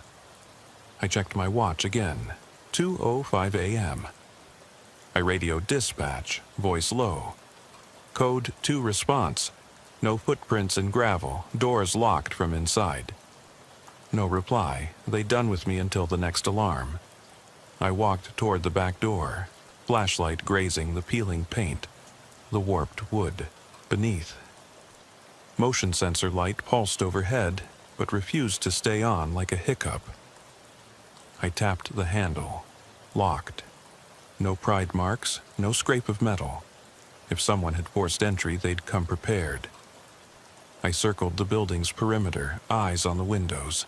Each glazed pane was frosted over with grime. None showed movement. Yet I felt watched. The air pressed against me, like someone breathing at the nape of my neck. Halfway around, I noticed tire tracks. Fresh, narrow, 2 parallel lines in muddy grass leading to the loader shed at the rear. I bent low, ran a gloved finger across the groove. Tire tread of a compact sedan, not a pickup. Odd choice for someone sneaking into an abandoned gas station. I straightened and swept my beam up. The shed door hung ajar, hinges creaking faintly in the breeze. I radioed backup. Possible unauthorized entry in rear shed. 3 minutes ETA. No answer again. Dispatch must have been slammed. I eased toward the shed, flashlight raised. The beam caught a rusted shovel leaning in the corner, blade caked with dried mud. I stepped in, boot crunching on broken glass. The stale air smelled of oil and rot. My breath fogged just a little, though it wasn't cold enough to warrant it. At the far wall, I caught movement. A dark shape huddled behind a stack of crates. My heart picked up. "Police?" I called. "Show yourself." Silence. The shape shifted. I clicked the flashlight off, trusting my night vision instincts, and drew my sidearm. "Drop whatever you're holding." The shape remained still, then slowly unfurled, hands raised, palms empty. A woman, early 20s, disheveled coat, eyes wide. Her lips quivered. "Please," she whispered. "I just needed a phone. I got stuck out here." That threw me. No cell service in this part of town. And why would someone hide in a shed to make a call? I holstered my weapon. "You okay?" She nodded, tears pooling. "My car," she started, but her voice caught. I shone my torch on her face. Smudged mascara, hollow cheeks. "Where's your car?" I asked. "Down the road," she said, voice shaking. I thought I heard someone following me. I guided her out, patting her down quick, no weapons. Her coat pocket had a single crumpled tissue. I led her around the corner, scanning the lot. No car in sight. "Why here?" I said quietly. She shook her head. I don't know." Her eyes flickered behind me. I swept the torch again, then saw it. fresh footprints leading from behind the station toward the interstate guardrail, then disappearing into weeds. "Wait here," I said, pointing to the shed. I ducked behind the corner of the building, heart hammering. There, half buried in grass, sat a cell phone. Screen smashed, battery hanging loose. No case, no ID. I pocketed it. Evidence, maybe. The wind shifted, and I heard it. A low scrape of metal, like someone dragging something heavy. I scanned the ground, nothing. I edged closer to the rear fence. The wire mesh was cut, frayed edges glinting under the shed light. I pulled out my radio. No signal. My hands felt slick. I tapped the knife in my coat, a small multi-tool. I snipped through more mesh and stepped beyond. The grass was tall, the ground soft from recent rain. I followed that scrape, crunching through wet blades until I hit pavement. A forgotten access road leading to an industrial park. One amber street lamp flickered at the far end. As I moved toward it, I felt a prickle. The station now behind me, its alarm silent again, as though it had never rung. At the lamp, I saw a dark stain on the asphalt, reddish-brown, half-washed by rain. I shone my light, discarded gloves, torn and blood-smeared. I took a step back. My stomach churned. Footprints nearby, distinct heel-to-toe impressions heading deeper into the park. Through rusted gates, beyond crates and dumpsters, I heard it. A soft hum, like machinery running out of sight. I radioed for backup again, voice tense. "Officer down, no, not me. Possible victim at Industrial Park off exit 45, blood at scene." As I spoke, footfalls echoed. Heavy boots, slow. I spun, heart in my throat, gun leveled. Nothing but shadows leaning against metal walls. The humming faltered. The air smelled of rust and oil. Then a voice, low, calm. "You shouldn't have come here." I peered into the gloom. No face, just a dark outline. The hum resumed, closer now. I barked, "Show yourself!" There was a pause, then a shuffle. I fired a warning shot into the concrete. Echo rolling like thunder. Silence. Backup crackled in through the radio. "Unit 22 en route. ETA 2 minutes." Good. I squared my shoulders, trained on the shape. Every instinct screamed to run, but I held my ground. The humming stopped. The only sound was my own breathing, ragged, and the faint click of something metallic behind me, like a shutter snapping. I didn't dare look back. I stayed locked on the shadows, finger on the trigger. Then, as the first siren split the night, the outline dissolved into the darkness. And I realized I was the last soul out here. The station alarm never rang again after that night, and dispatch eventually marked it false. But sometimes, when I'm parked on shift, I swear, I feel a breath on my ear, and I hear that mechanical hum, reminding me that some alarms go unanswered, and some calls never get reported. The world beyond that single lamp was silent. The shriek of the siren faded into distant echo as I searched the gloom. Every muscle coiled. I stepped forward, boots sinking into the gravelly earth, and the smell of oil and damp metal pressed in on me. Behind me, the faint red glow of the station alarm taunted me. Still silent, though I'd heard nothing more from inside. My radio crackled once, then fell silent again. Backup was still minutes away. I followed the heavy boot prints deeper into the industrial park, each step stirring up the scent of rust and oil. The outline of warehouses loomed, their corrugated steel walls warped by time. In the shadow of one, I saw a door slightly ajar, hinges creaking as though someone or something nudged it from within. I raised my flashlight, its beam narrow against the blackness, and peered inside. Rows of empty shelving greeted me, dust motes dancing like tiny specters in the light. At the far end, a strip of concrete stained darker than the rest caught my eye. As I moved closer, I saw flecks of red, dried blood spatter that trailed along the floor and up onto a stack of wooden pallets. My pulse bounced. I radioed in again, voice hushed. "Blood trail inside warehouse. Be advised. Possible hazard." Static answered me. I edged around the pallets, scanning for movement. Nothing stirred. My flashlight caught a glint of metal, a utility blade. Its handle snapped, blade extended like a broken tooth. I pocketed it, careful not to contaminate the evidence, and pressed on. The trail led me to a low doorway cut into the far wall, an afterthought entry to a back room. Stepping through, I entered a cramped office space. The walls were lined with dusty file cabinets, papers scattered in disarray. One desk sat overturned. Papers fluttered like wounded birds across the floor. Underneath, a small pool of darker fluid spread, sticky and congealed. I knelt, pressing a finger to the edge, thick, viscous. I snapped a photo with my phone, hoping it had enough light, then rose. A faint click echoed ahead. I froze. The office door latched shut behind me. I swung my light toward it, no handle on this side. The latch clicked again, as though someone was watching me from the other side. My breath shot out. I should have retreated, but something compelled me forward. I backed against the wall and pushed the door with both hands. It gave way with a soft groan. Outside, the blood trail resumed, leading across a small courtyard toward a set of rusted loading docks.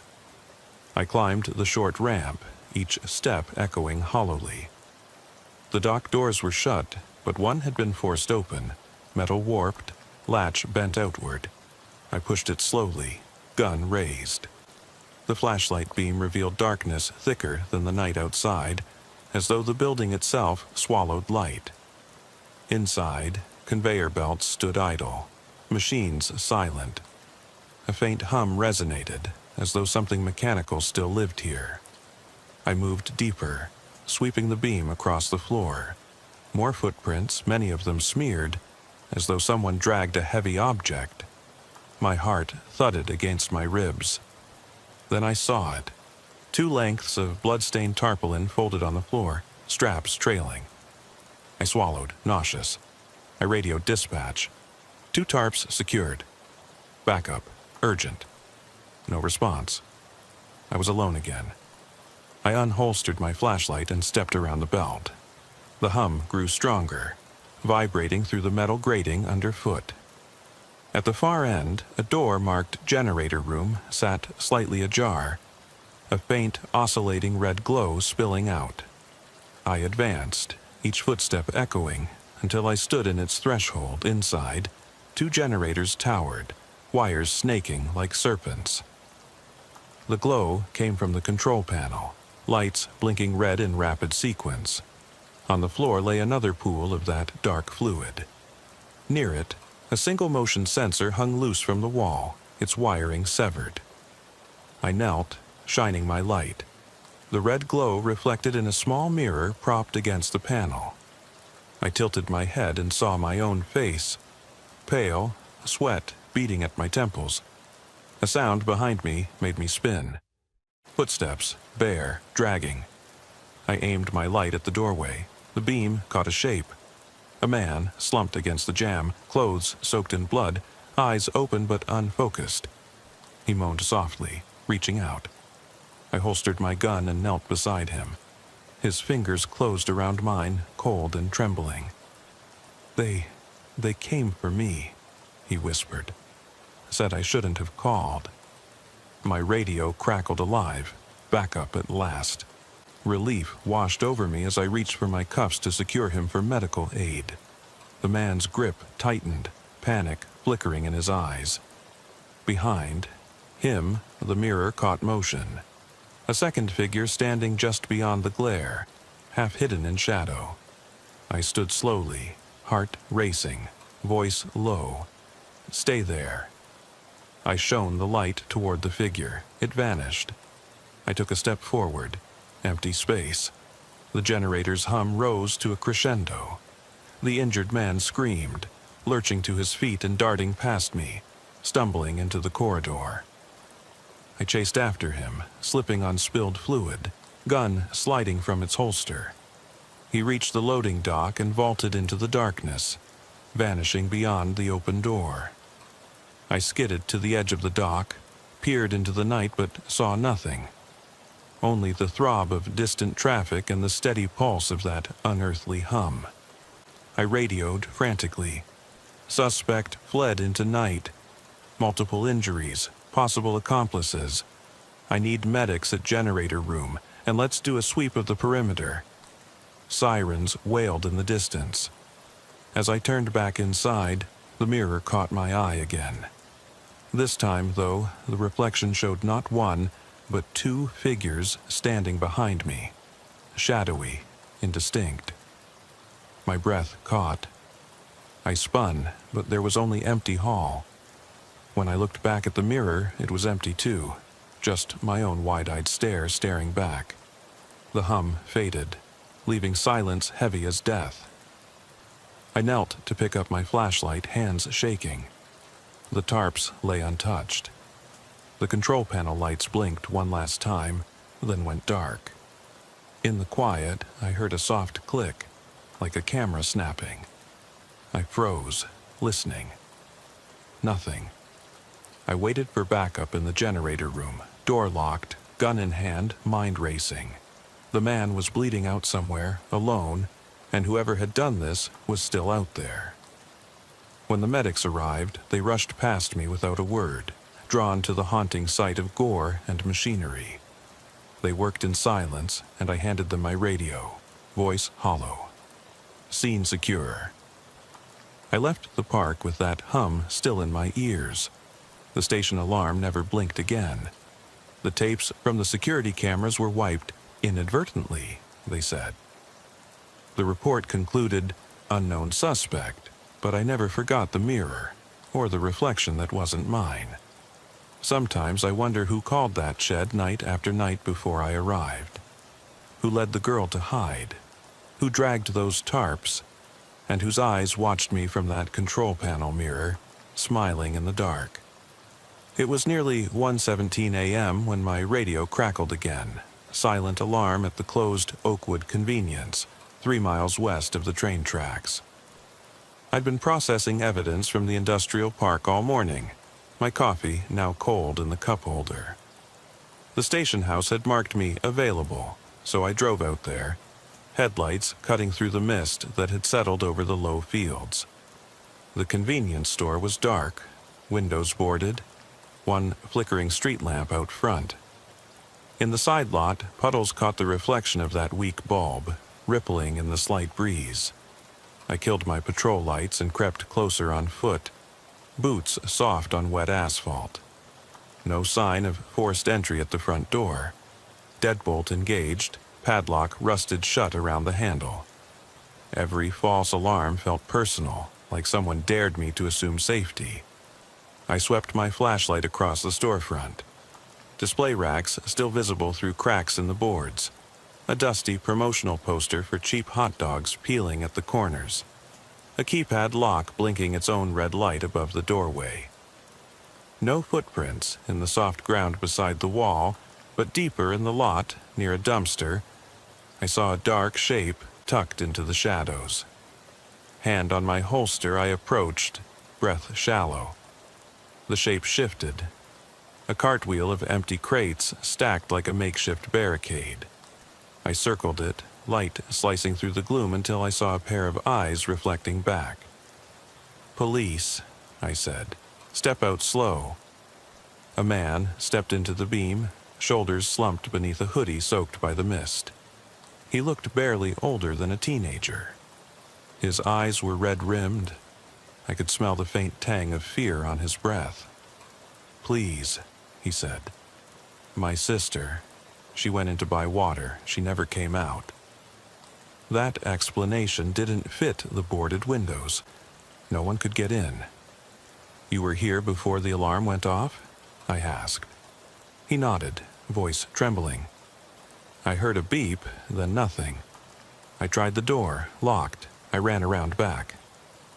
I lifted my light. No back door, just a rusted crawlspace vent, grate welded shut. I eased my gun back into its holster. Nobody's in there. He stared at the locked front door, tears slipping down. But I heard her scream. A scream. I scanned the lot again. No cars, no sounds beyond the faint hiss of traffic on the highway behind me. The vent grating clinked softly in the breeze. I instructed him to stay by the patrol car and advanced alone around the building's perimeter. The field behind was muddy, fence line sagging. I slogged through to the back corner, water soaking through my boot tops. There, flashing in my mirror, was the store's security camera. The one above the dumpster, its red recording light blinking fast, though the power should have been cut weeks ago. I crept closer. The camera's lens was spattered with something dark. I shone my flashlight on it, dried blood, flecks around the edge. I radioed dispatch. Unit 47, blood on camera at Oakwood Convenience. Request forensics. No response. Probably tied up with the earlier incident. I switched off the beam and thumbed the side of the camera, housing cold metal, and saw fresh footprints leading away, skirting the fence toward the back road. I headed back to the front, checking the ground. The teenager's footprints joined mine, then split toward a narrow path between the boarded-in window and a pile of discarded tires. I followed it, thinking he might have run ahead. The path ended at a service entrance. No lock, just the frame. I shone my light inside. Rows of refrigerator units stood empty, their interior lights dead. The floor was wet, like someone had mopped it, but the water pooled in odd angles, tinted faint red. I stepped in, shoes skidding. The entire store felt suspended in time. Shelves half-stocked, price tags still dangling. In the back aisle, my torch caught movement. Long hair splayed across the tile. A woman's head, cheek pressed to the ground. I froze. "Ma'am?" I called. She didn't move. I knelt, hand sliding toward her shoulder. She turned her face to me. Eyes open, vacant, tears dried into tracks down her cheeks. She whispered, voice far away. I couldn't get out. Something wasn't right. She lifted a hand, trembling, pointing toward the back office. I cleared my throat and backed away slowly, holstering my weapon. "Stay here," I said, though her stare was already fixed on me, as if she expected me to solve this. I approached the office door. It was ajar, a single strip of yellow light leaking out. I pushed it open. Papers lay strewn across a desk. Cash register drawers popped open with nothing inside. On the wall, a bulletin board held schedules, notices, and one photograph of a little girl with a bright smile. Missing person poster, corners curling. Underneath, scrawled in pen, "Don't let them find you." My heart skipped. Who was the them? I dipped my flashlight into the corner of the office where a motion sensor lamp hung limp. The sensor lens was cracked. Beneath, on a shelf covered in dust, lay 3 shoeboxes, spattered dark. I leaned forward. Someone had shredded paper, stuck it in the boxes, mixed it with newspaper strips soaked in something foul. I backed away, mouth dry. A sudden crash behind me made me spin. The woman stood in the doorway, mouth open but silent.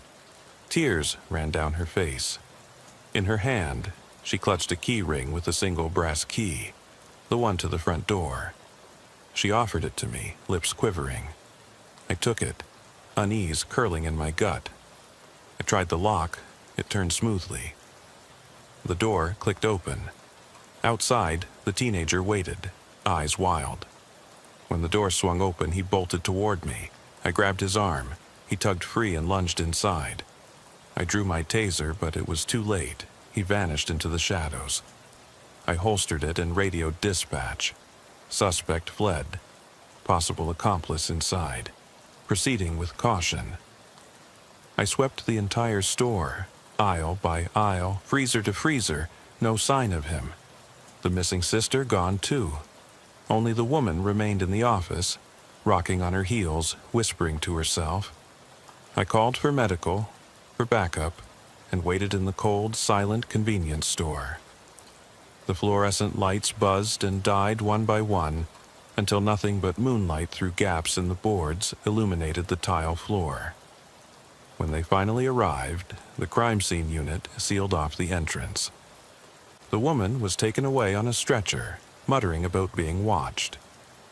The keys went into evidence. The boards went back up. The town said it was just two kids playing a cruel prank. The missing girl another runaway, no foul play suspected. I drove away, feeling hollow. Behind me, the little flicker of that lobby light blinked off, and the security camera's red light winked once, then went dark. In my mirror, I thought I saw movement. Two figures passing between the boards. But when I looked again, there was nothing but empty planks and the mist settling over the lot. The night felt thicker inside the convenience store than out in the misty lot. My boots echoed on the tile as I retraced my steps through the aisles. Track marks from my flashlight beam catching every reflective surface. I passed the racks of empty candy and snacks, shelves long since picked clean or boarded up, but something about the way the posters peeled, the way the fluorescent lights still hummed faintly even as they dimmed, made the place feel alive. Breathing. Watching. I paused at the entrance to the back office, where the woman had disappeared with the keys. The door was closed now, a jagged gap where the boards hadn't fit flush. I shoved it open with my shoulder, gun drawn, and found nothing. Papers still strewn, cash register, drawer still open. The missing poster of the little girl still tacked to the corkboard, edges curling. I caught myself staring too long, heart thudding. There was a photograph taped beneath it of another face. Much older, an elderly man with kind eyes. I hadn't noticed that before. Behind me, the flicker of the lobby light pulsed once, twice. I spun, flashlight beam cutting through shadow. Near the front door, a trail of muddy footprints led into the aisle, where I had first found the girl collapsed. I crouched low, scanning. The prints were small, like a child's. They led away, toward the next aisle, then vanished at the frozen food section. I forced myself to stand, moving slowly, conscious of every noise. The buzz of a dying bulb above, a low drip somewhere in the back. I followed the scent of wet earth and something metallic, blood, unmistakably. The footprints picked up on the other side of the freezer bank. I passed the empty ice cream cases, chilled glass fogged with condensation. Then I saw it. A smear across the floor, like someone dragged something heavy. It trailed into the storage room, an off-limits area marked by a simple sign, "Employees only." I opened that door, expecting more emptiness, more stale air. Instead, the beam caught the edge of a makeshift shrine on the floor. Small toys, a cracked picture frame, dozens of chewed candy wrappers piled in a circle around a single battery-operated lantern, glowing dimly. The toys were dusty but fresh. Plastic action figures, a stuffed rabbit missing an eye. The picture frame held a photograph of the same little girl as on the missing poster, her face smiling in better days. Beneath it, scrawled in black marker on the floor tiles, 3 words, "She knows where." My throat tightened. I felt a weight settle in my chest. Who was she? How had someone accessed this room? No keypad, no unlocked doors beyond the main entrance.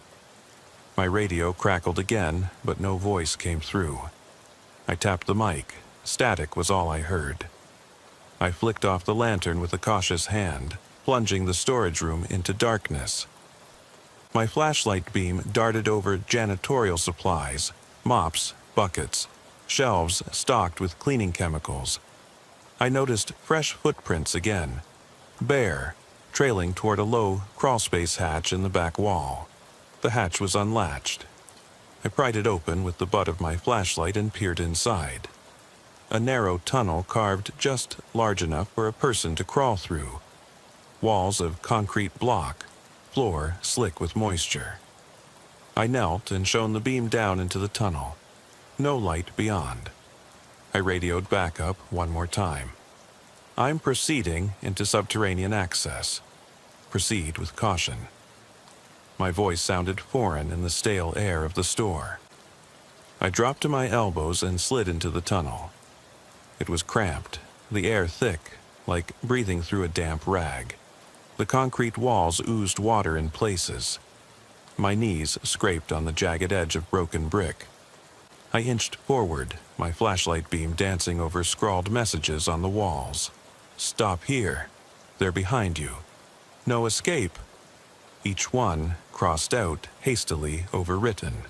My heart slammed. I pressed on, following the tunnel as it sloped downward and curved. The smell grew stronger, faint at first, now unmistakable. Iron and rot. After what felt like an eternity, I emerged into a low-ceilinged chamber beneath the store. My light revealed cracked pipes overhead, water dripping into rusty trays below.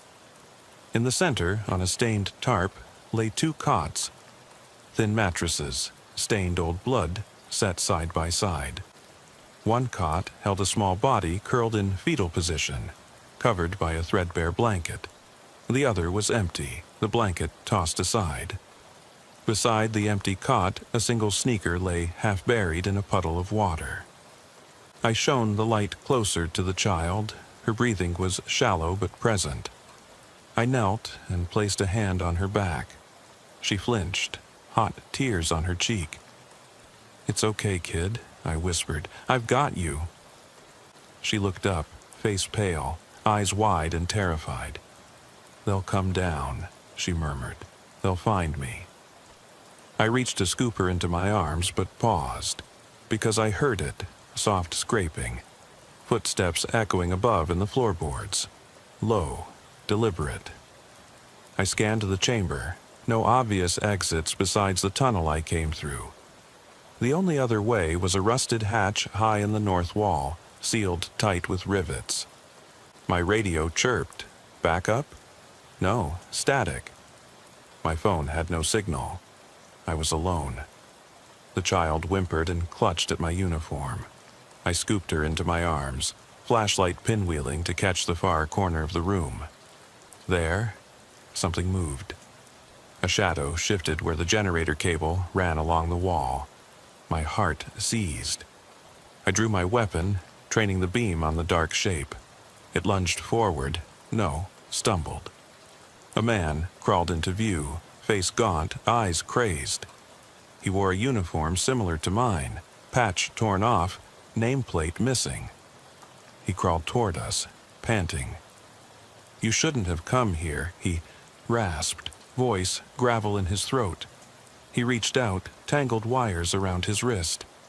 "You're a trooper," he said, half smile. He spat something wet, just like me. My finger hovered on the trigger. The child cried out, clutching me tighter. I leveled my weapon. "Get away," I said. He stopped, hands in the air but smeared with dark stains. He nodded to the cot. "She's here because they wanted me to wait." His gaze flicked to the hatch above. "They're coming." Then his eyes rolled back, and he slumped forward, collapsing into the puddle. The wires pulled taut and snapped, sending a spark across the chamber floor. I dropped my weapon and checked his pulse. None. My breath came in ragged gasps. The only sound was the drip of water overhead. The child in my arms buried her face in my chest. "We have to go," I said. I stood, cradling her gently. I felt the walls trembling, footsteps pounding above, running back and forth. Then a muffled voice. Somewhere in the store above, someone shouted in anger. I set my jaw. I turned back toward the tunnel entrance. As I moved, the child whispered, "Thank you, officer." My chest tightened.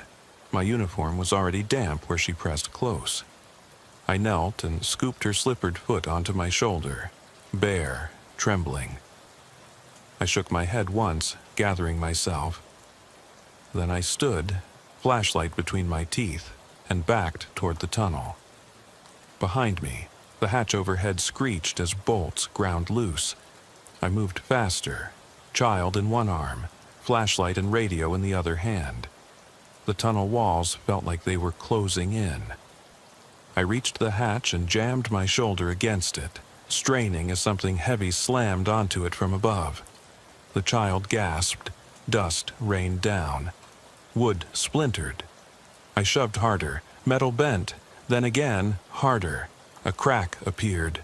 Light from the lobby filtered down, blinding. With one last shove, I burst into the tunnel, scrambling up, dragging the child through narrow confines. I emerged in the storage room and slammed the hatch shut behind me. My shoulder hit wood with a thud as something thudded against the other side, someone trying to force it open. My chest heaved, child safe but crying softly. I bolted from the storage room through the aisles, dragging her close, flashlight bobbing wildly. I smashed through the office door, yanked open the front door, and raced into the misty lot. The teenager was gone. No vehicles remained. The fog swallowed the stadium lights from the highway, nothing but the faint hum of that distant traffic. I ran to my cruiser, doors and hood locked but interior empty except for flashlight and radio.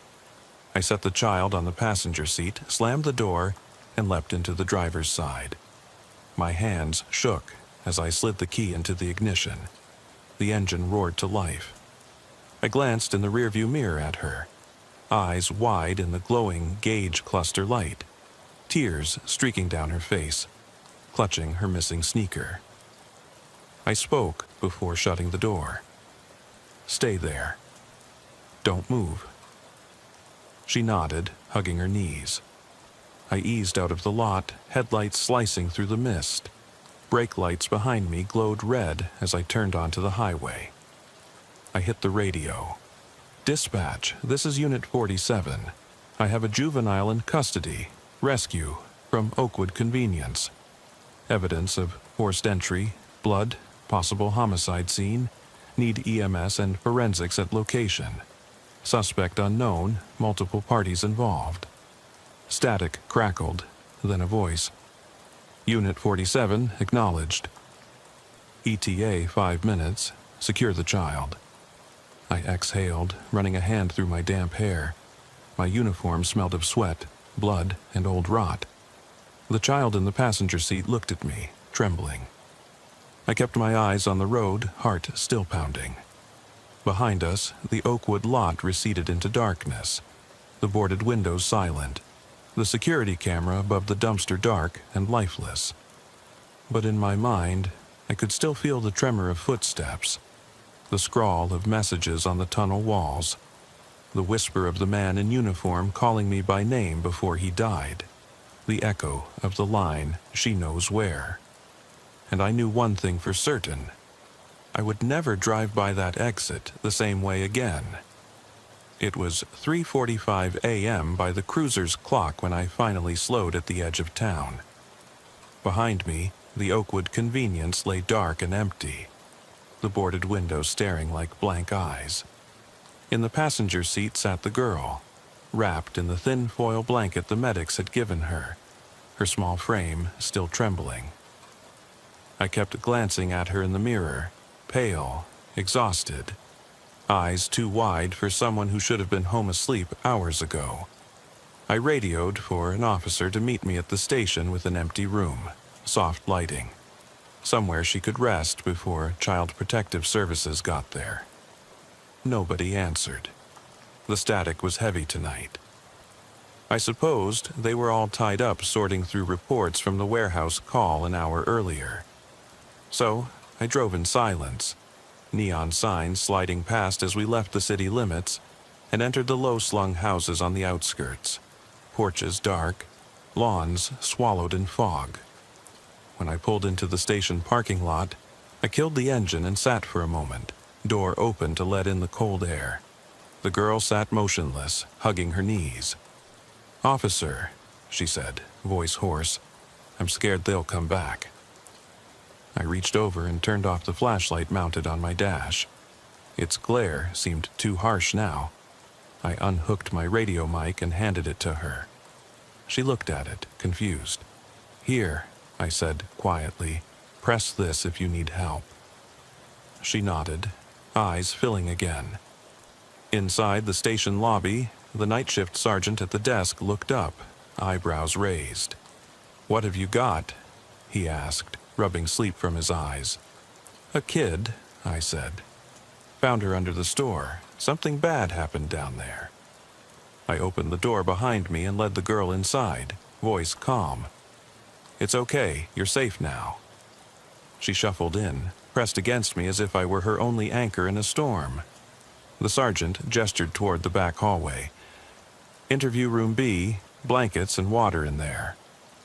I nodded, guided her down the corridor and through the heavy door.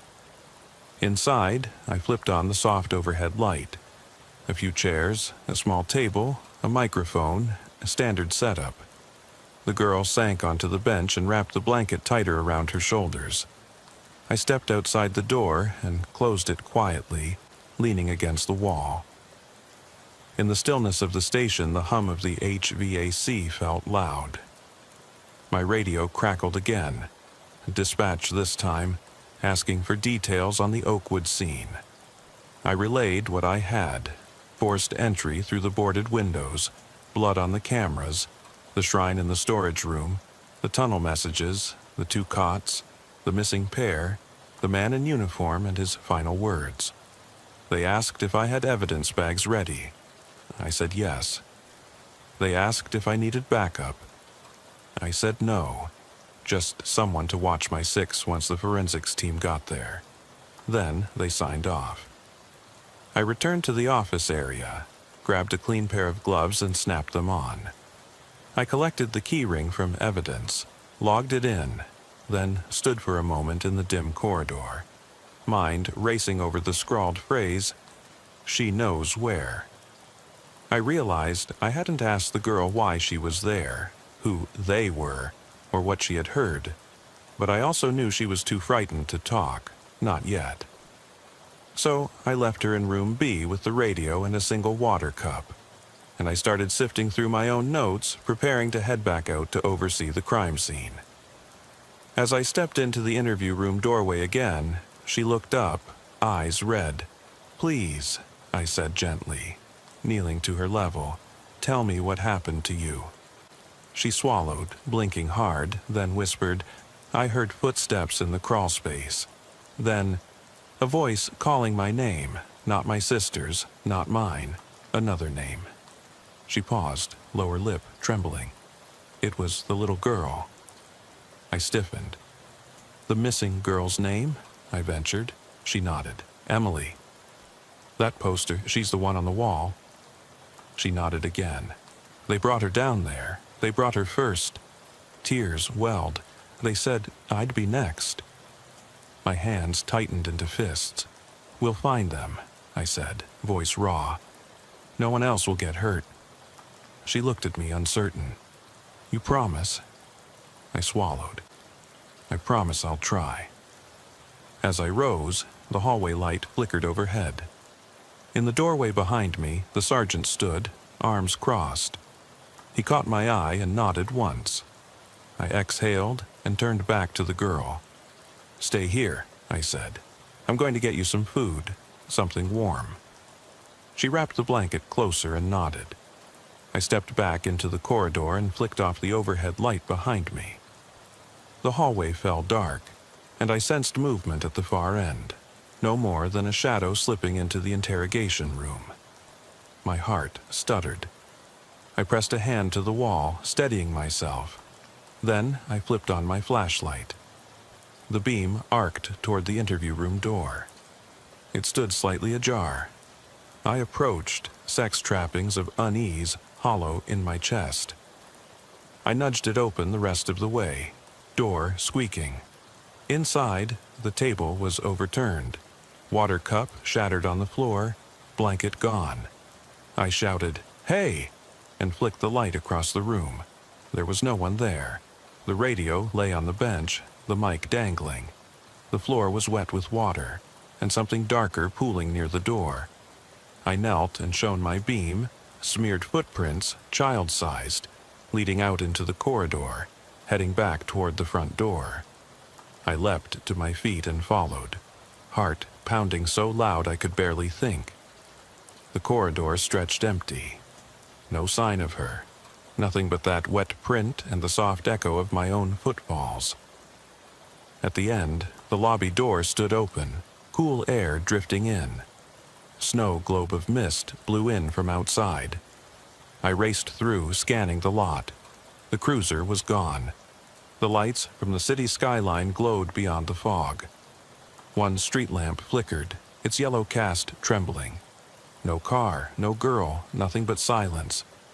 And in the hush, a soft, distant click, like a camera snapping. I froze, chest tight. Then, in the mirror of the lobby doors, I saw her. A small figure standing behind the glass, drawn as still as a photograph. She smiled, just a flicker, too quickly to be real. Then she vanished. I rushed outside into the mist. The lot was empty. Only the boarded windows watched back, and the security camera above the dumpster, its red light blinking once, then going out. I reached for my radio. Dispatch, suspect eluded custody. Juvenile missing again. Possible abductor still at large. My voice cracked on the word again.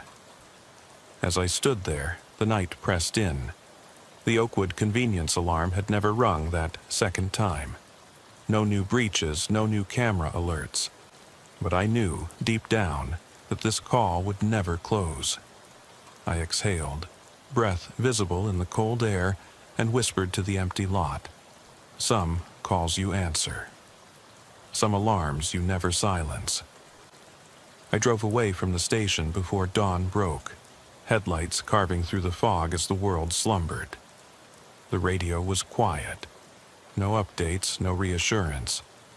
The freeway stretched out ahead, an empty ribbon of asphalt beneath a sky that wouldn't brighten for hours.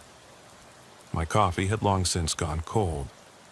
I leaned back in the seat, closed my eyes for a moment, and tried to shake the tremor in my hands. By the time I pulled into my driveway, the sun was just a pale glow on the horizon. The yard was wet with overnight dew. The porch light flickered as I climbed the steps. Inside, the house was dark. Sarah and the kids still asleep. I set my cruiser keys on the counter, flashlight in hand, and flicked on the kitchen light. The hum of the refrigerator sounded unnaturally loud. I should have celebrated the rescue. The girl safe, the tunnel collapsed behind us. The man in the uniform dying with that warning on his lips. But there wasn't time for relief, only the emptiness of unanswered questions. I sighed, unloaded my duty belt, and sat at the kitchen table. My notebook lay open. Sketch of the convenience store layout. Diagram of the tunnel, the shrine in the storage room, the words scrawled on the walls. At the bottom, her words, "They said I'd be next." I knew that phrase would haunt me. She knows where. It wasn't just graffiti, it was a message. Someone wanted me to find out. Someone wanted me digging. I rubbed my eyes and pressed my forehead against the cool wood of the table. A soft chime from my phone made me blink. A text. "Need update?" from the sergeant at dispatch. I thumbed out a quick reply. "Girl's safe. On hold until forensics clears scene. Then, I'll be in tomorrow." I hit send and stared at the screen. Tomorrow. 2 more calls to answer. 2 more alarms that wouldn't silence. I stood and shuffled through the living room, flicking on the lamp by the sofa. Family photos lined the mantel. Sarah smiling on our wedding day, the kids playing on the beach last summer. They looked so normal, so safe. I ran a hand through my hair and flicked off the light. I didn't want nightmares tonight. Not after what we'd seen. I scanned the hallway for the glow of the kids' nightlight. I paused outside 8-year-old Lily's door, the soft lavender light seeping through the crack. Lily had dreamed of being a police officer, just like Daddy, she'd told me last week, eyes bright. I pressed my palm against the door and swallowed. I couldn't let her know how dangerous it could be, how trauma hides in shadows and tunnels. I ducked into my room instead and collapsed onto the bed. Sleep came in fits. Images of that little girl, eyes wide in the dim light of my cruiser, the boy under the tarp, the man in uniform calling me friend. I woke gasping, the edges of the ceiling spinning. I lay there until the first hour of daylight, then rolled out and dressed in silence. By 7:30, I was back at the station. Forensics had combed the Oakwood convenience. The cave-in had collapsed the tunnel beyond repair. They'd found Emily, her real name, treated her, then slowly released her to Child Services, who promised therapy and a warm bed. The man in uniform remained unidentified. His fingerprints were burned off, his badge missing. They assumed he'd been a former officer, perhaps a disgruntled veteran, but nothing conclusive. The sergeant caught me in the bullpen mid-morning. He offered me a fresh cup of coffee, black and strong. I declined. He nodded as if he understood. "We've got nitrile gloves ready for you," he said. "Body cams cleared?" I nodded, eager to get back to the site before the day crew wiped everything out. Back in the cruiser, I punched the Oakwood address into the navigation system. The streets were quiet at this hour. The baker's shop was just opening, lights spilling onto the sidewalk. The boarded windows of the convenience store faced me like a pair of hollow sockets. I parked on the far side of the lot, engine off, and watched for a moment. The security camera above the dumpster still hung there, its housing cracked, no recording light blinking. It was as if it had never turned on. I stepped out, slipping on gloves, and crossed the lot. The boards had been reattached, sealed tight, padlock newly installed. I ran my fingers across the wood, fresh nails, sharp edges. Someone wanted to hide it again, bury the evidence. I searched the perimeter. No signs of entry, no footprints beyond my own from last night. The blood had been cleaned, no trace of it on the concrete, the dumpster, or the lone street lamp base. Whoever did it had been thorough. I circled back to the side entrance, where I first found Emily huddled. The ground there was level, no footprints, no sign she'd ever been there.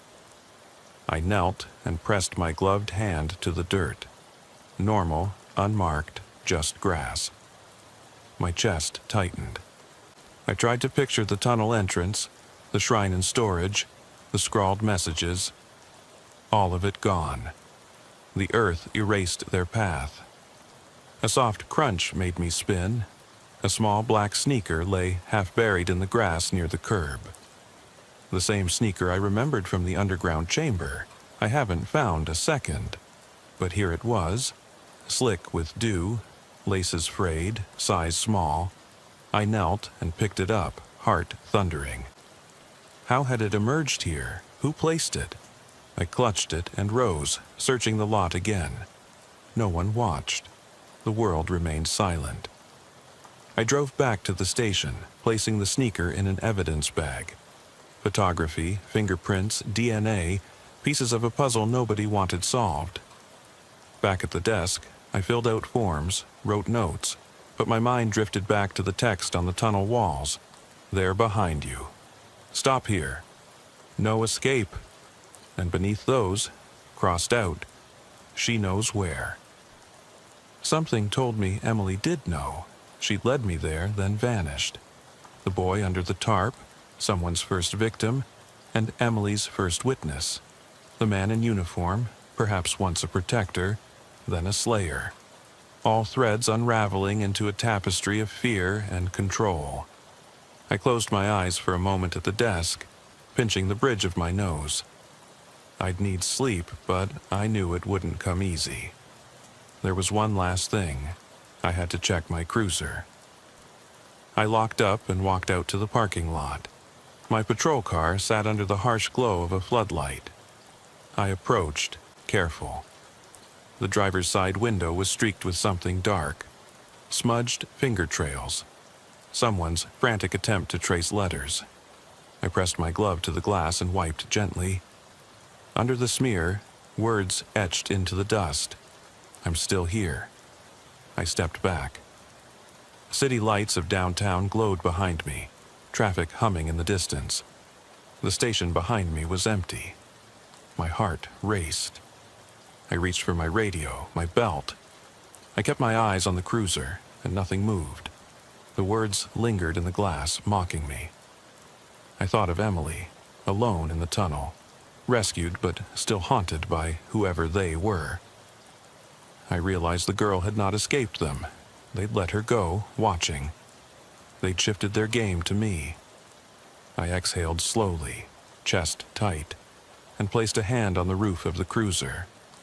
The metal was cold. I could feel the tremor in my fingers. The sun was rising, but it wouldn't matter. Daylight or darkness, it made no difference. The alarms I answered would never stop. The calls I chased would never close.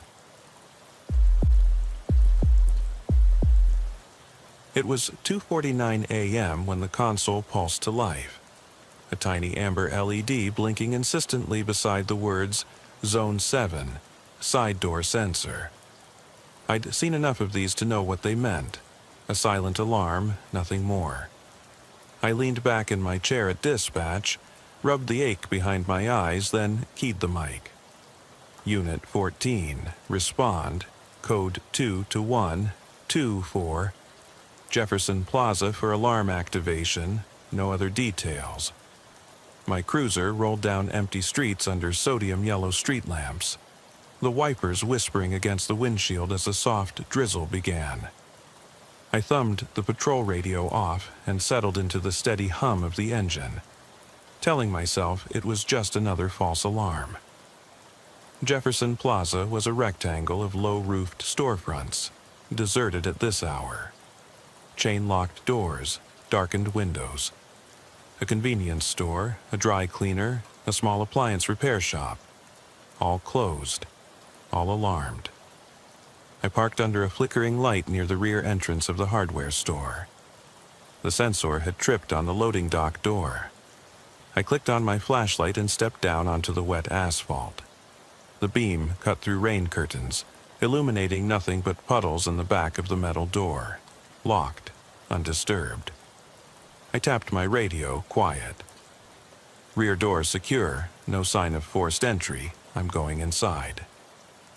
I slipped the building key into the padlock, felt the cold click as it turned.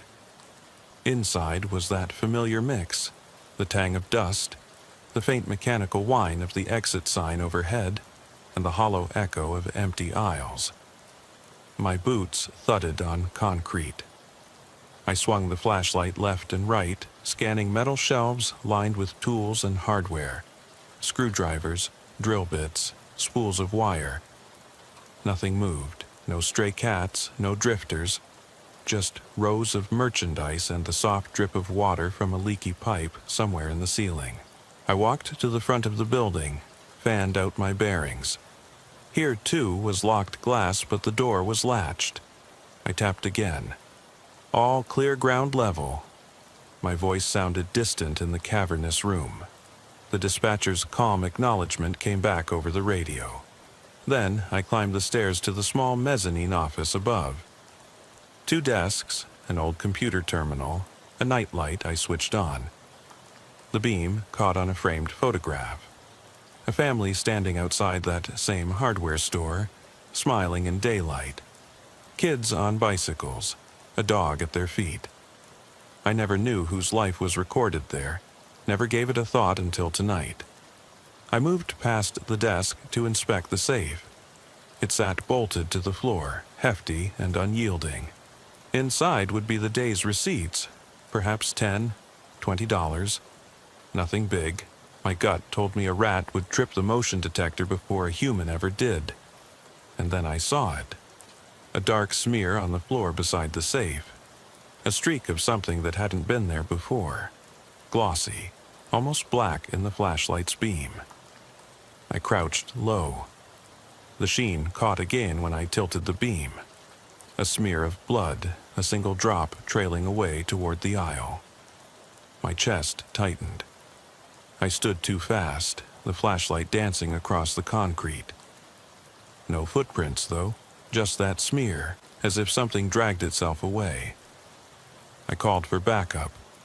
Dispatch, this is Unit 14. Possible blood trail on mezzanine between safe and aisle 5. Requesting additional units. My voice was steady. I didn't want to scare the dispatcher, or myself. 15 seconds later, tires squealed outside. Lights spilled in through dirty windows. 2 partners joined me upstairs, Richter and Lons. Richter clicked on his light, scanned the black stain. That looks fresh. He knelt, pressed a gloved finger to the edge. I watched him stand, ajar with tension. We stared at the line of droplets leading into the darkness. "Clear back door," Lons said, voice hushed. I walked at 10 feet, nothing more. He flicked his light toward the stairwell. "Did you find anyone in the store?" I shook my head. No movement downstairs, no signs of a break-in, no broken glass, no pry marks. I felt heat rise beneath my collar. The rain had stopped outside, but I could feel my forehead damp. Richter tapped the ceiling. Motion detector's still live. Doesn't make sense. He lifted his light higher, peering into the shadows. "Get me the building manager's number. Let's see who's supposed to have the code." We retraced the drop trail toward the office door. At the threshold, the light angle changed, revealing a smear on the door's edge. Fingertips pressed into the paint. It looked like a hand had tried to steady itself before pushing the door open. We exchanged glances. I keyed the radio again.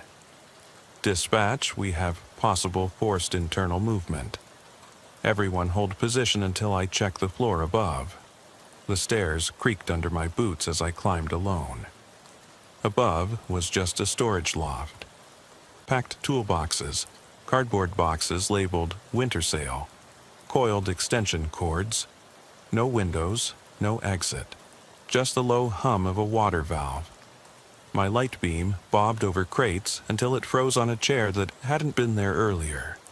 A folding chair placed at the center of the loft.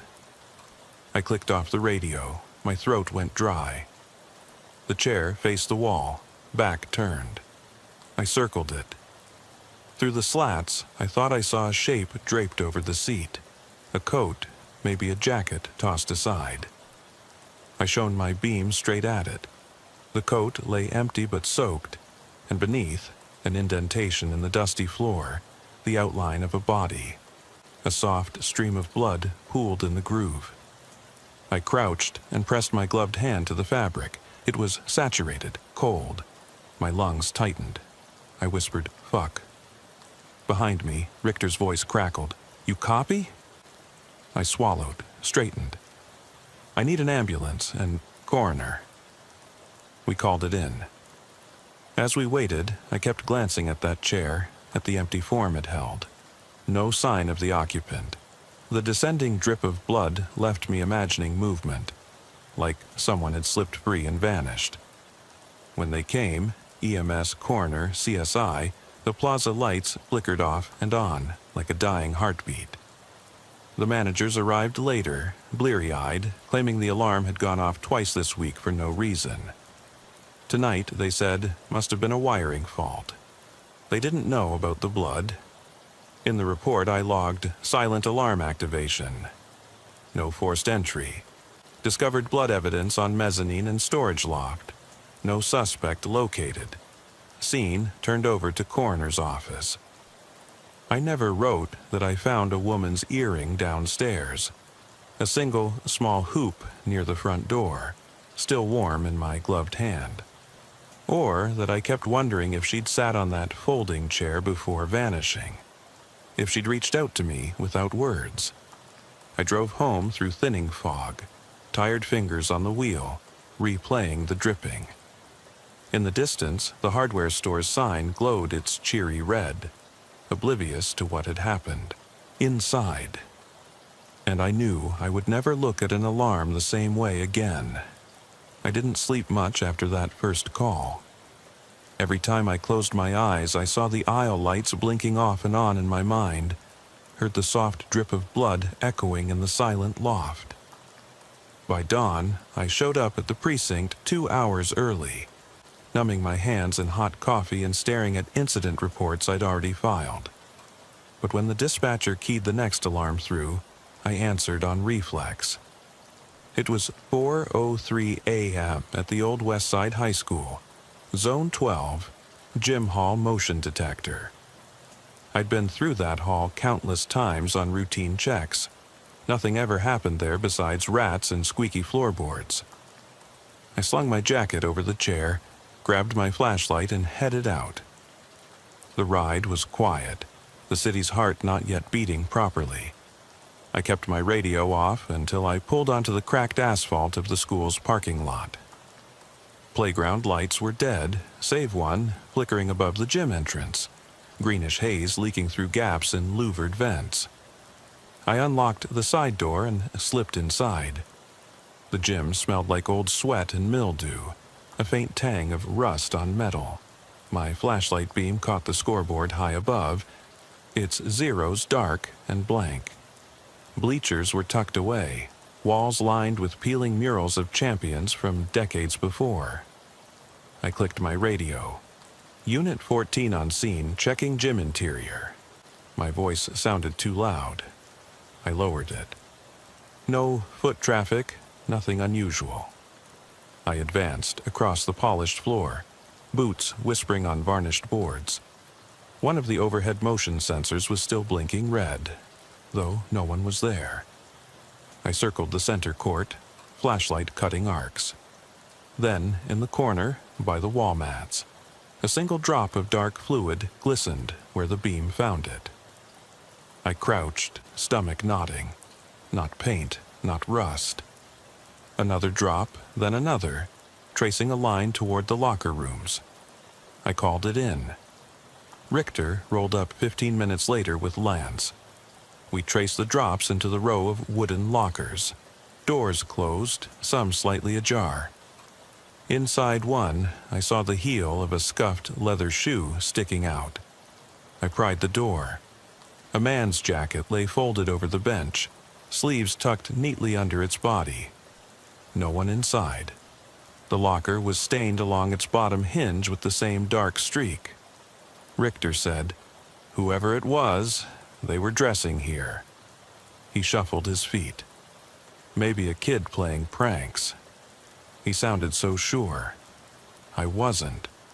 I felt the weight of those same questions I'd held at the hardware store. Why the neat folds? Why the absence of a body? We checked every locker, opened every stall. Nothing. No footprints in the dust. No signs of rampage. No obvious point of entry into the school. Doors were locked from the inside after hours. Camera footage showed no recent passers-by on the courtyard. It was as empty as the moon. Then, at the far end of the hall, past the concession stand, the emergency exit light buzzed faintly. The door, metal, heavy, was cracked open an inch. I flicked my light on it. Raindrops trickled in even though the forecast called for clear skies. Tiny rivulets ran in, pooling on the floor. At the threshold, another smear. I could taste the coppery tang in my mouth. I stepped through. Outside was the running track. Bleachers half collapsed, weeds cracking through the asphalt. No footprints in the dirt. I followed the building's exterior wall toward the front entrance. My flashlight caught on a smear of blood against the brick mortar, streaked like someone had dragged themselves along the wall. My heart banged in my ears. I radioed backup again. Possible victim removed or fled school. Traces of blood, no body. I gripped the door jamb as I turned back toward the gym. I tried to ignore the whisper of wind through broken windows, the soft drip behind me. When Lance arrived, he flicked on his light and frowned. It's like she was here, then gone. No sign of collapse, no tire tracks nearby. He tapped his radio, requesting canine units. By the time they arrived, the dawn gray had crept across the sky. A canine team walked the perimeter, dogs searching for scent. They marked corners, then paced aimlessly, disinterested. No alert. We stood on the track, surrounded by empty stands, the gym behind us silent. Richter broke the quiet. You ever think these alarms, they pick up more than motion? Like maybe something that doesn't want to be found? He was teasing, but I felt the weight of it. I nodded, unable to speak. I kept thinking of the chair in that hardware store, the missing girl, the neat earring. I thought of the gym, of wet footprints that went nowhere. I thought of her in a locker, folded like laundry, then vanished.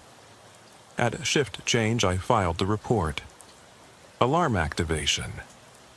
Gym motion sensor triggered. Traces of blood in gym, locker room, and emergency exit.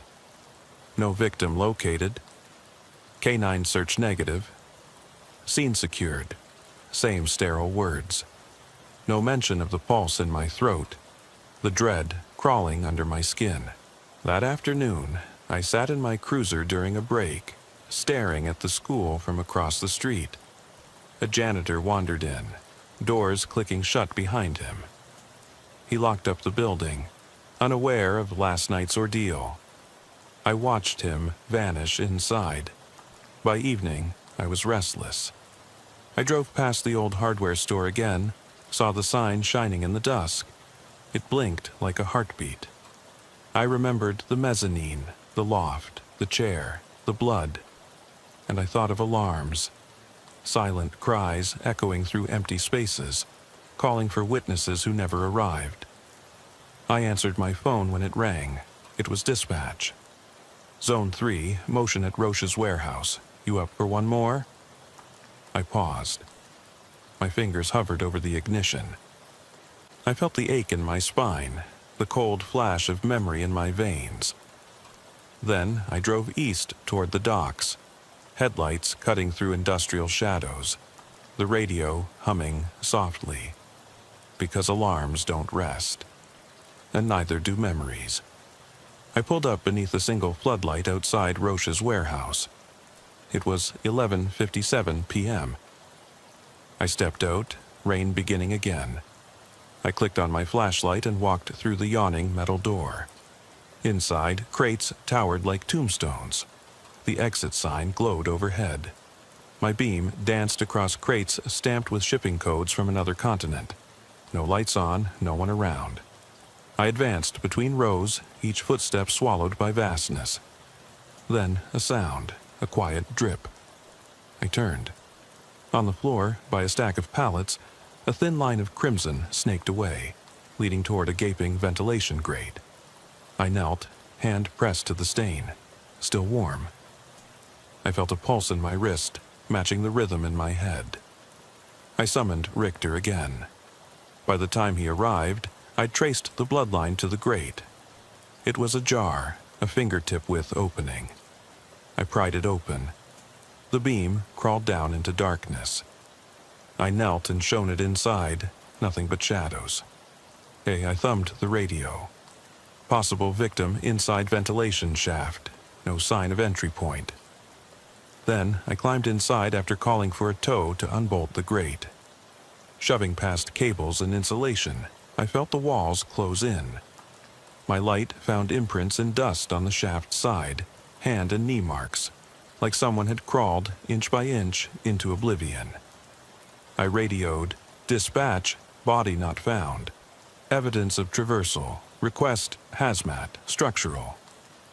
As we waited outside, I kept thinking. The hardware store girl, the gym phantom, now this crawling figure. I pictured her in the shaft, dragging herself away from the alarms call, pulling the pane behind her, into darkness. When they finally sealed the grate and reopened the warehouse, there was no body. Only a section of torn sleeve caught on a support beam. It was gray fabric, thin. I bagged it. That night at home, I lay awake in bed.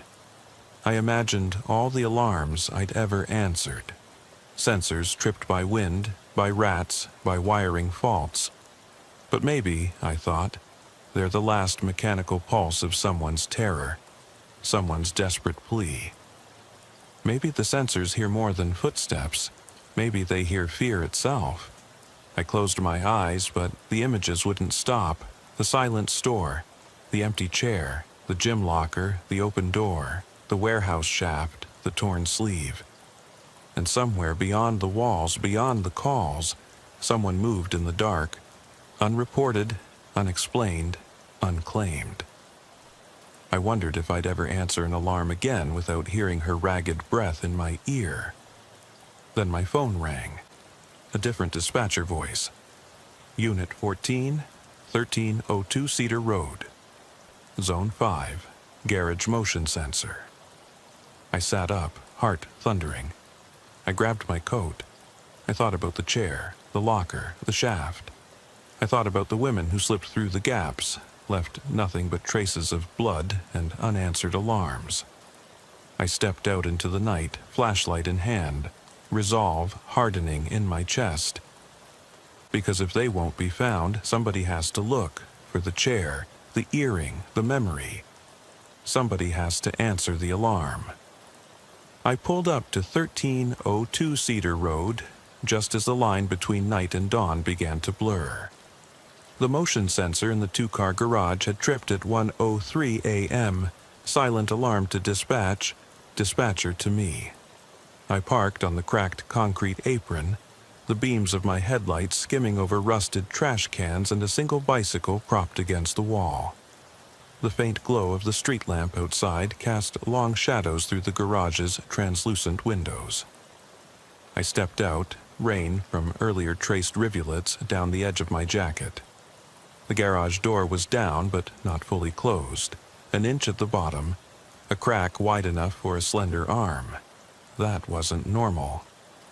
I clicked on my flashlight and nudged the door with a toe. It juddered open. No welcome mat, no clutter around the threshold except a scattering of tire-shredded gravel. Inside, the garage smelled of oil, motor coolant, and something metallic.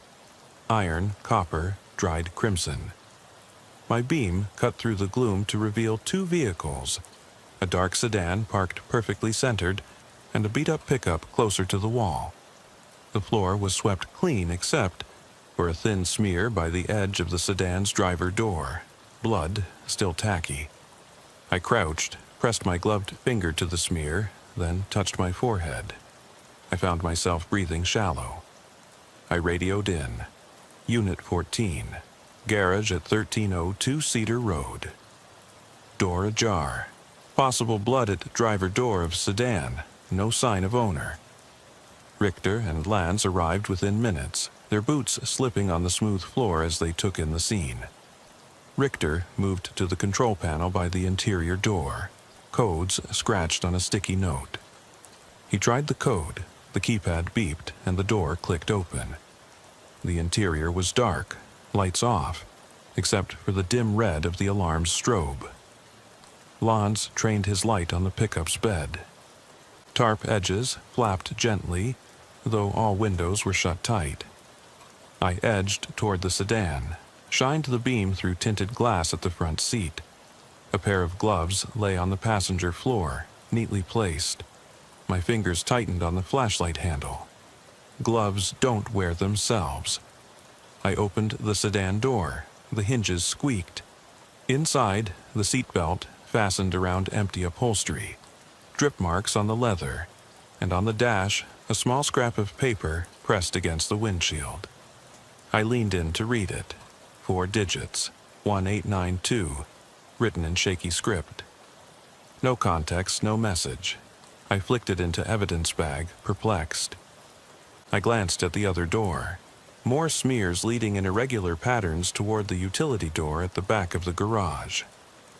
I followed them, foot by foot, as they twisted around the corner of the pickup and ended at a set of storage cabinets. The handle was slightly ajar. Metal rattled softly when I nudged it. Inside, antiseptic bottles and paint cans lined the shelves. Between them, folded cloth. A gray sweatshirt soaked at the hem. I tugged it free. The cuff was torn, frayed. Richter pointed at the adjoining door. That leads into the kitchen, right? The house's floor plan flashed in my mind. Garage to mudroom, then kitchen. I swallowed.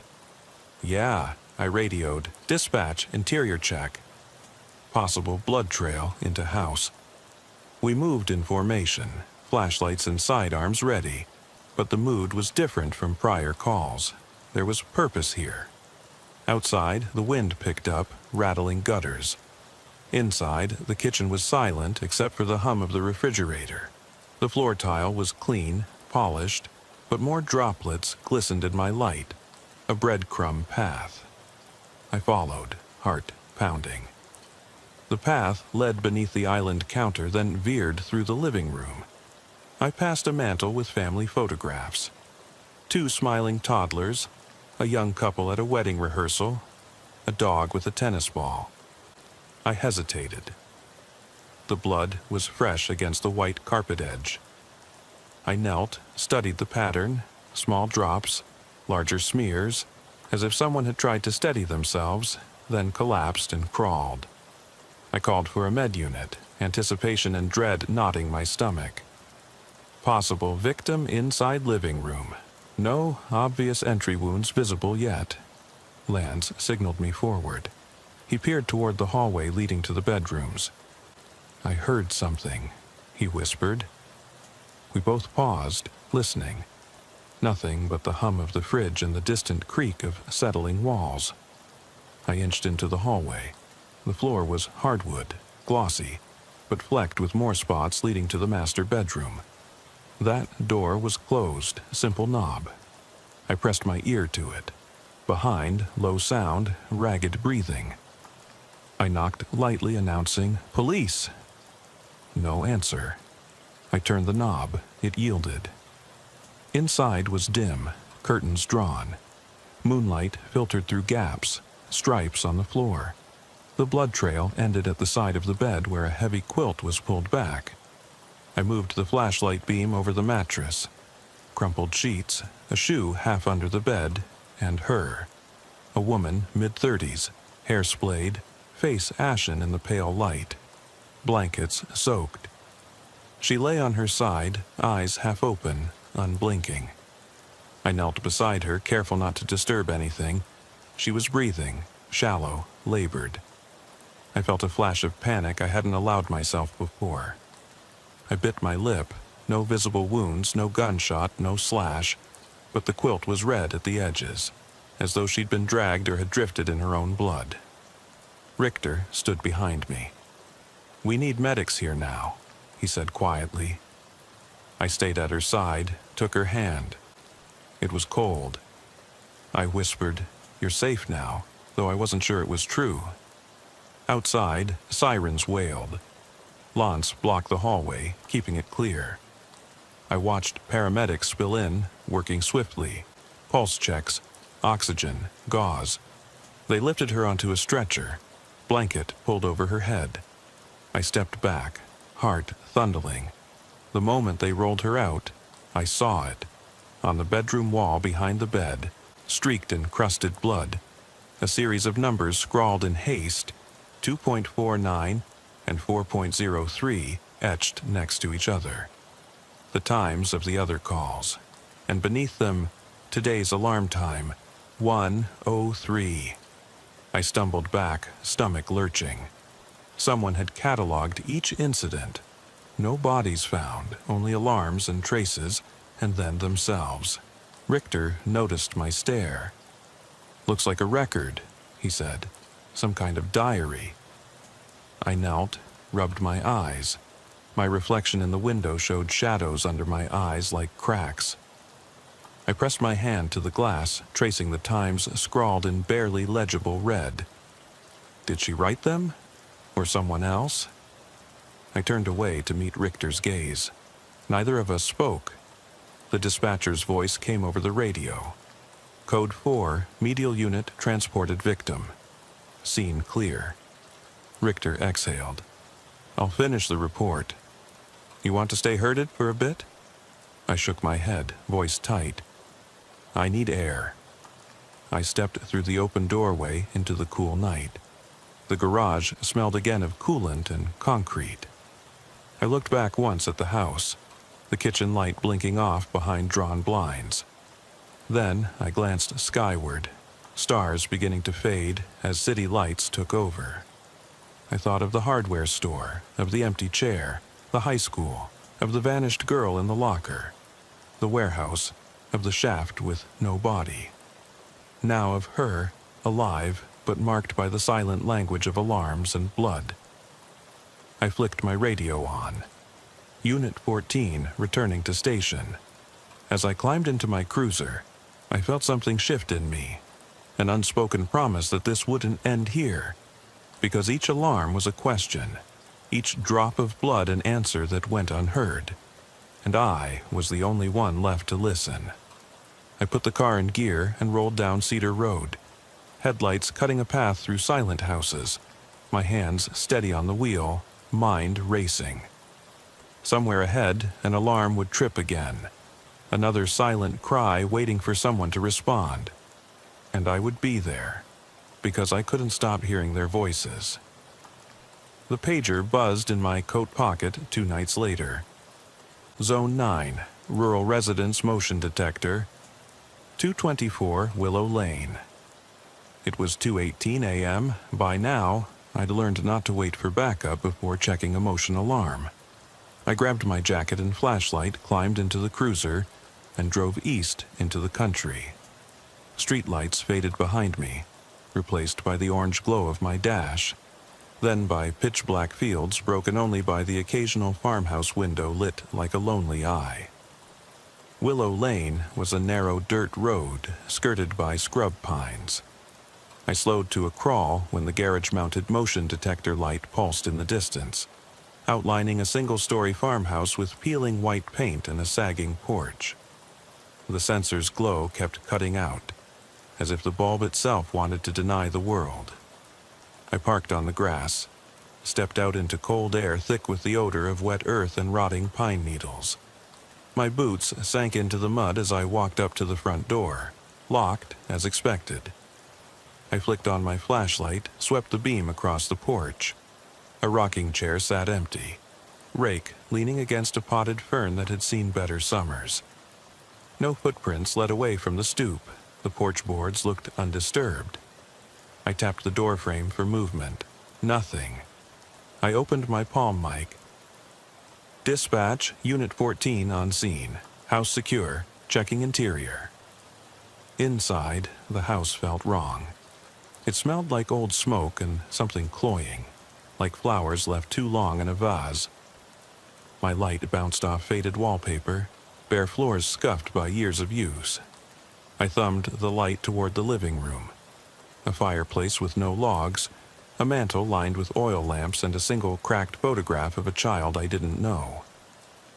As I passed, I heard a soft creak overhead. I paused.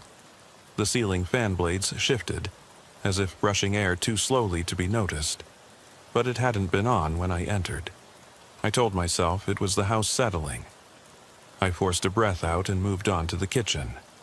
The sensor that had tripped was above the sink, where a pale puddle of water reflected my flashlight's glare. I bent to inspect it. No leak. Instead, fingerprints pressed into a glass tumbler abandoned on the counter. 2 fingerprints in dried red, matching the color of the water puddle. I touched my glove to the rim, sticky. My radio crackled. You copy Unit 14. It was Richter. I acknowledged him and motioned through the doorway. He and Lance entered moments later, kneeling beside the tumbler. Richter frowned. Looks fresh. Who the hell sits drinking in the dark here? His light caught on the edge of the countertop where the fingerprints ended in smudges that led to the stairwell. I climbed the narrow stairs first, light dancing over a threadbare runner. On the second-floor hallway, a single bulb flickered solo, its sway creating shadows that pulsed like a heartbeat. The blood-tinted smudges trailed along the bottom step into the master bedroom. The door was cracked just enough for the beam to slip inside. I nudged it open. Inside, the bed was made. But the pillows were peeled back in disarray, and the sheets had been yanked taut, revealing a pattern of stains. Not huge pools, but enough that the mattress sagged under their weight. The bedside table's lamp was turned on, casting a shallow pool of light over an open journal. I picked it up. Its pages were filled with neat, cursive entries cataloging each alarm I'd answered over the past week, complete with times and locations. Beneath the last entry, today's 2:18 a.m. Willow Lane, entry 6, then a new line. He comes. My blood chilled. I looked up at the lamp, its shade tilted, as though someone had moved it. I spun around. Nothing. My breath rattled. I closed the journal carefully and tucked it under my arm. Richter's quiet voice came from the doorway. Found something downstairs. He held up a child's mitten, blood-spattered, utterly out of place. I stared. The photograph downstairs had shown a smiling boy, maybe 5 or 6 years old. If that mitten belonged to him, then he'd been here, not upstairs, but somewhere else. We trailed back down to the sunroom off the living room, where sliding glass doors opened onto a dead garden. The floor in front of the doors was smeared with footprints that stretched into the yard. I shone my flashlight outside. The grass pressed flat as though someone had crawled across it. Ahead, the motion detector light flickered on and off, illuminating bare earth and the roots of a tree. Beneath it was a shape, partial, low to the ground, like clothing abandoned in the dark. I stepped forward. My beam revealed the dark sleeve of a jacket caught on a tangle of roots. I grasped it and pulled. Heavy fabric, stiff with blood. I held it up. No body. I could feel my heart hammering as the wind rustled the pines behind us. Each leaf sounded like a whisper. As I examined the roots, my light caught on shallow indentations in the dirt, imprints of knuckles, then elbows. Someone had dragged themselves from the house, perhaps toward the woods. I realized the night was too quiet. No birds, no insects, just the hum of the motion sensor and the drip of water from the gutter above. I radioed for a perimeter search. Dogs? Any help? They arrived. K-9 team, park rangers. We fanned out into the darkness, flashlights darting over brambles and mud. The dogs nosed the ground, whined, but then retreated, barking furiously at nothing. My partner placed a hand on my shoulder. "They're not picking up a living scent," he said. "Whatever we're looking for, it's gone." I frowned. Or it never wanted to be found. I led the team back to the front porch. I sat in the rocking chair, the one on the porch, and stared at the house. The dripping trees, the empty fields. No movement, no windows lit. Only the dead lamps and the journal entry in my pocket. He comes. When we sealed off the house and loaded evidence, no one mentioned the mitten or the journal. In the report, I wrote, "Motion detector triggered at Willow Lane. No signs of break-in. Blood evidence tracked from kitchen to master bedroom. Child's mitten found. No occupants located. Scene turned over to investigations unit." I sat in my cruiser afterward, tears prickling behind my eyes. I thought of the boy in the photograph, of the missing jacket, of the words, "He comes." I imagined him, wherever he'd crawled, his fingers scorched by brambles, his small voice silenced by the night. Finally, I drove away from the farmhouse under a sky just beginning to lighten. At the edge of the woods, I pulled over, sat in silence. Somewhere, sunrise was approaching. But here, the air was still too heavy with the weight of unanswered alarms and vanished lives. I couldn't tell when the sky turned from ink black to slate gray, but the windows of my cruiser fogged over, and my breath came in shallow clouds as dawn crept near. The pager was silent now, no more alarms scheduled until tonight, but my mind was still keyed, hypersensitive, nerves humming. I drove slowly back toward the precinct, the county roads empty except for pale street lamps fading one by one. Inside the station, the fluorescent lights were already buzzing overhead as the night shift crew filed in to clock out. I watched them shuffle past my desk, yawns and coffee in hand, unaware of what I'd seen. I tucked the evidence bag containing the journal under my arm and opened the logbook to write my final entry. The cursive on those yellow pages weighed more on me than any typed report ever could. 6 calls. 6 silent alarms. 6 places where a trace of blood lingered. And 1 living woman, pulled from her bed in the dark, cataloging my responses as if I were part of her story. I swiped the journal's cover and stared at the neat rows of dates and times. Each entry ended the same way. No suspect located, no victim recovered, except for her, and she was gone again by the time I left the house. If she'd been alive when I found her, where was she now? And what, had been keeping those pages? I leaned back, pressing the heels of my palms into my eyes, trying to clear a relentless ache behind my forehead. Lieutenant Marcos approached, slinging a jacket over his shoulder. "You heading home, Banks?" he asked. He always called me by my last name when something looked off. I straightened, closing the logbook. "Almost," I said. "Just wrapping up." He nodded and peered down at the journal. "Find anything worth noting?" His tone was light, but I heard the weight beneath. He knew. He'd seen the CCTV from the hardware store. He'd covered the paperwork on the high school incident. He'd heard the stories. "I found her again," I admitted, voice low. He raised an eyebrow. "She left town, same as the others. No trace." I tapped the journal. But she wrote it all down. Each alarm, each blood smear. Marcos took a breath. "Think she's cataloging us? Testing us? Wanting to see if we'd notice? Or warning us," I said, "telling us that alarms aren't random, that they're connected."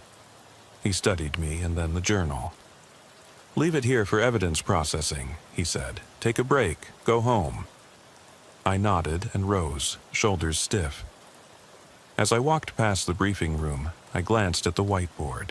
Morning bulletins, scheduled patrols, bullet points for the next shift.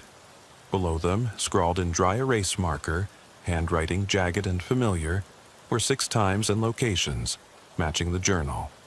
2:49 a.m. Jefferson Plaza, 4:03 a.m. Westside High, 11:57 p.m. Roche's Warehouse, 1:03 a.m. Cedar Road, 2:18 a.m. Willow Lane, and newly added this morning at 5:01 a.m. Station House. I stopped cold. Station House, this very building. My heartbeat echoed in my chest. I leaned closer. Underneath that last entry, the first fresh line I'd seen, "See you soon." My breath caught and I spun, half expecting to see someone behind me in the corridor, someone watching. But it was empty. Tile floor, beige walls, coffee stains on the bulletin board. The station clock ticked 5:03 a.m. 2 minutes past the time on that marker. I backed away, stumbling into the hallway.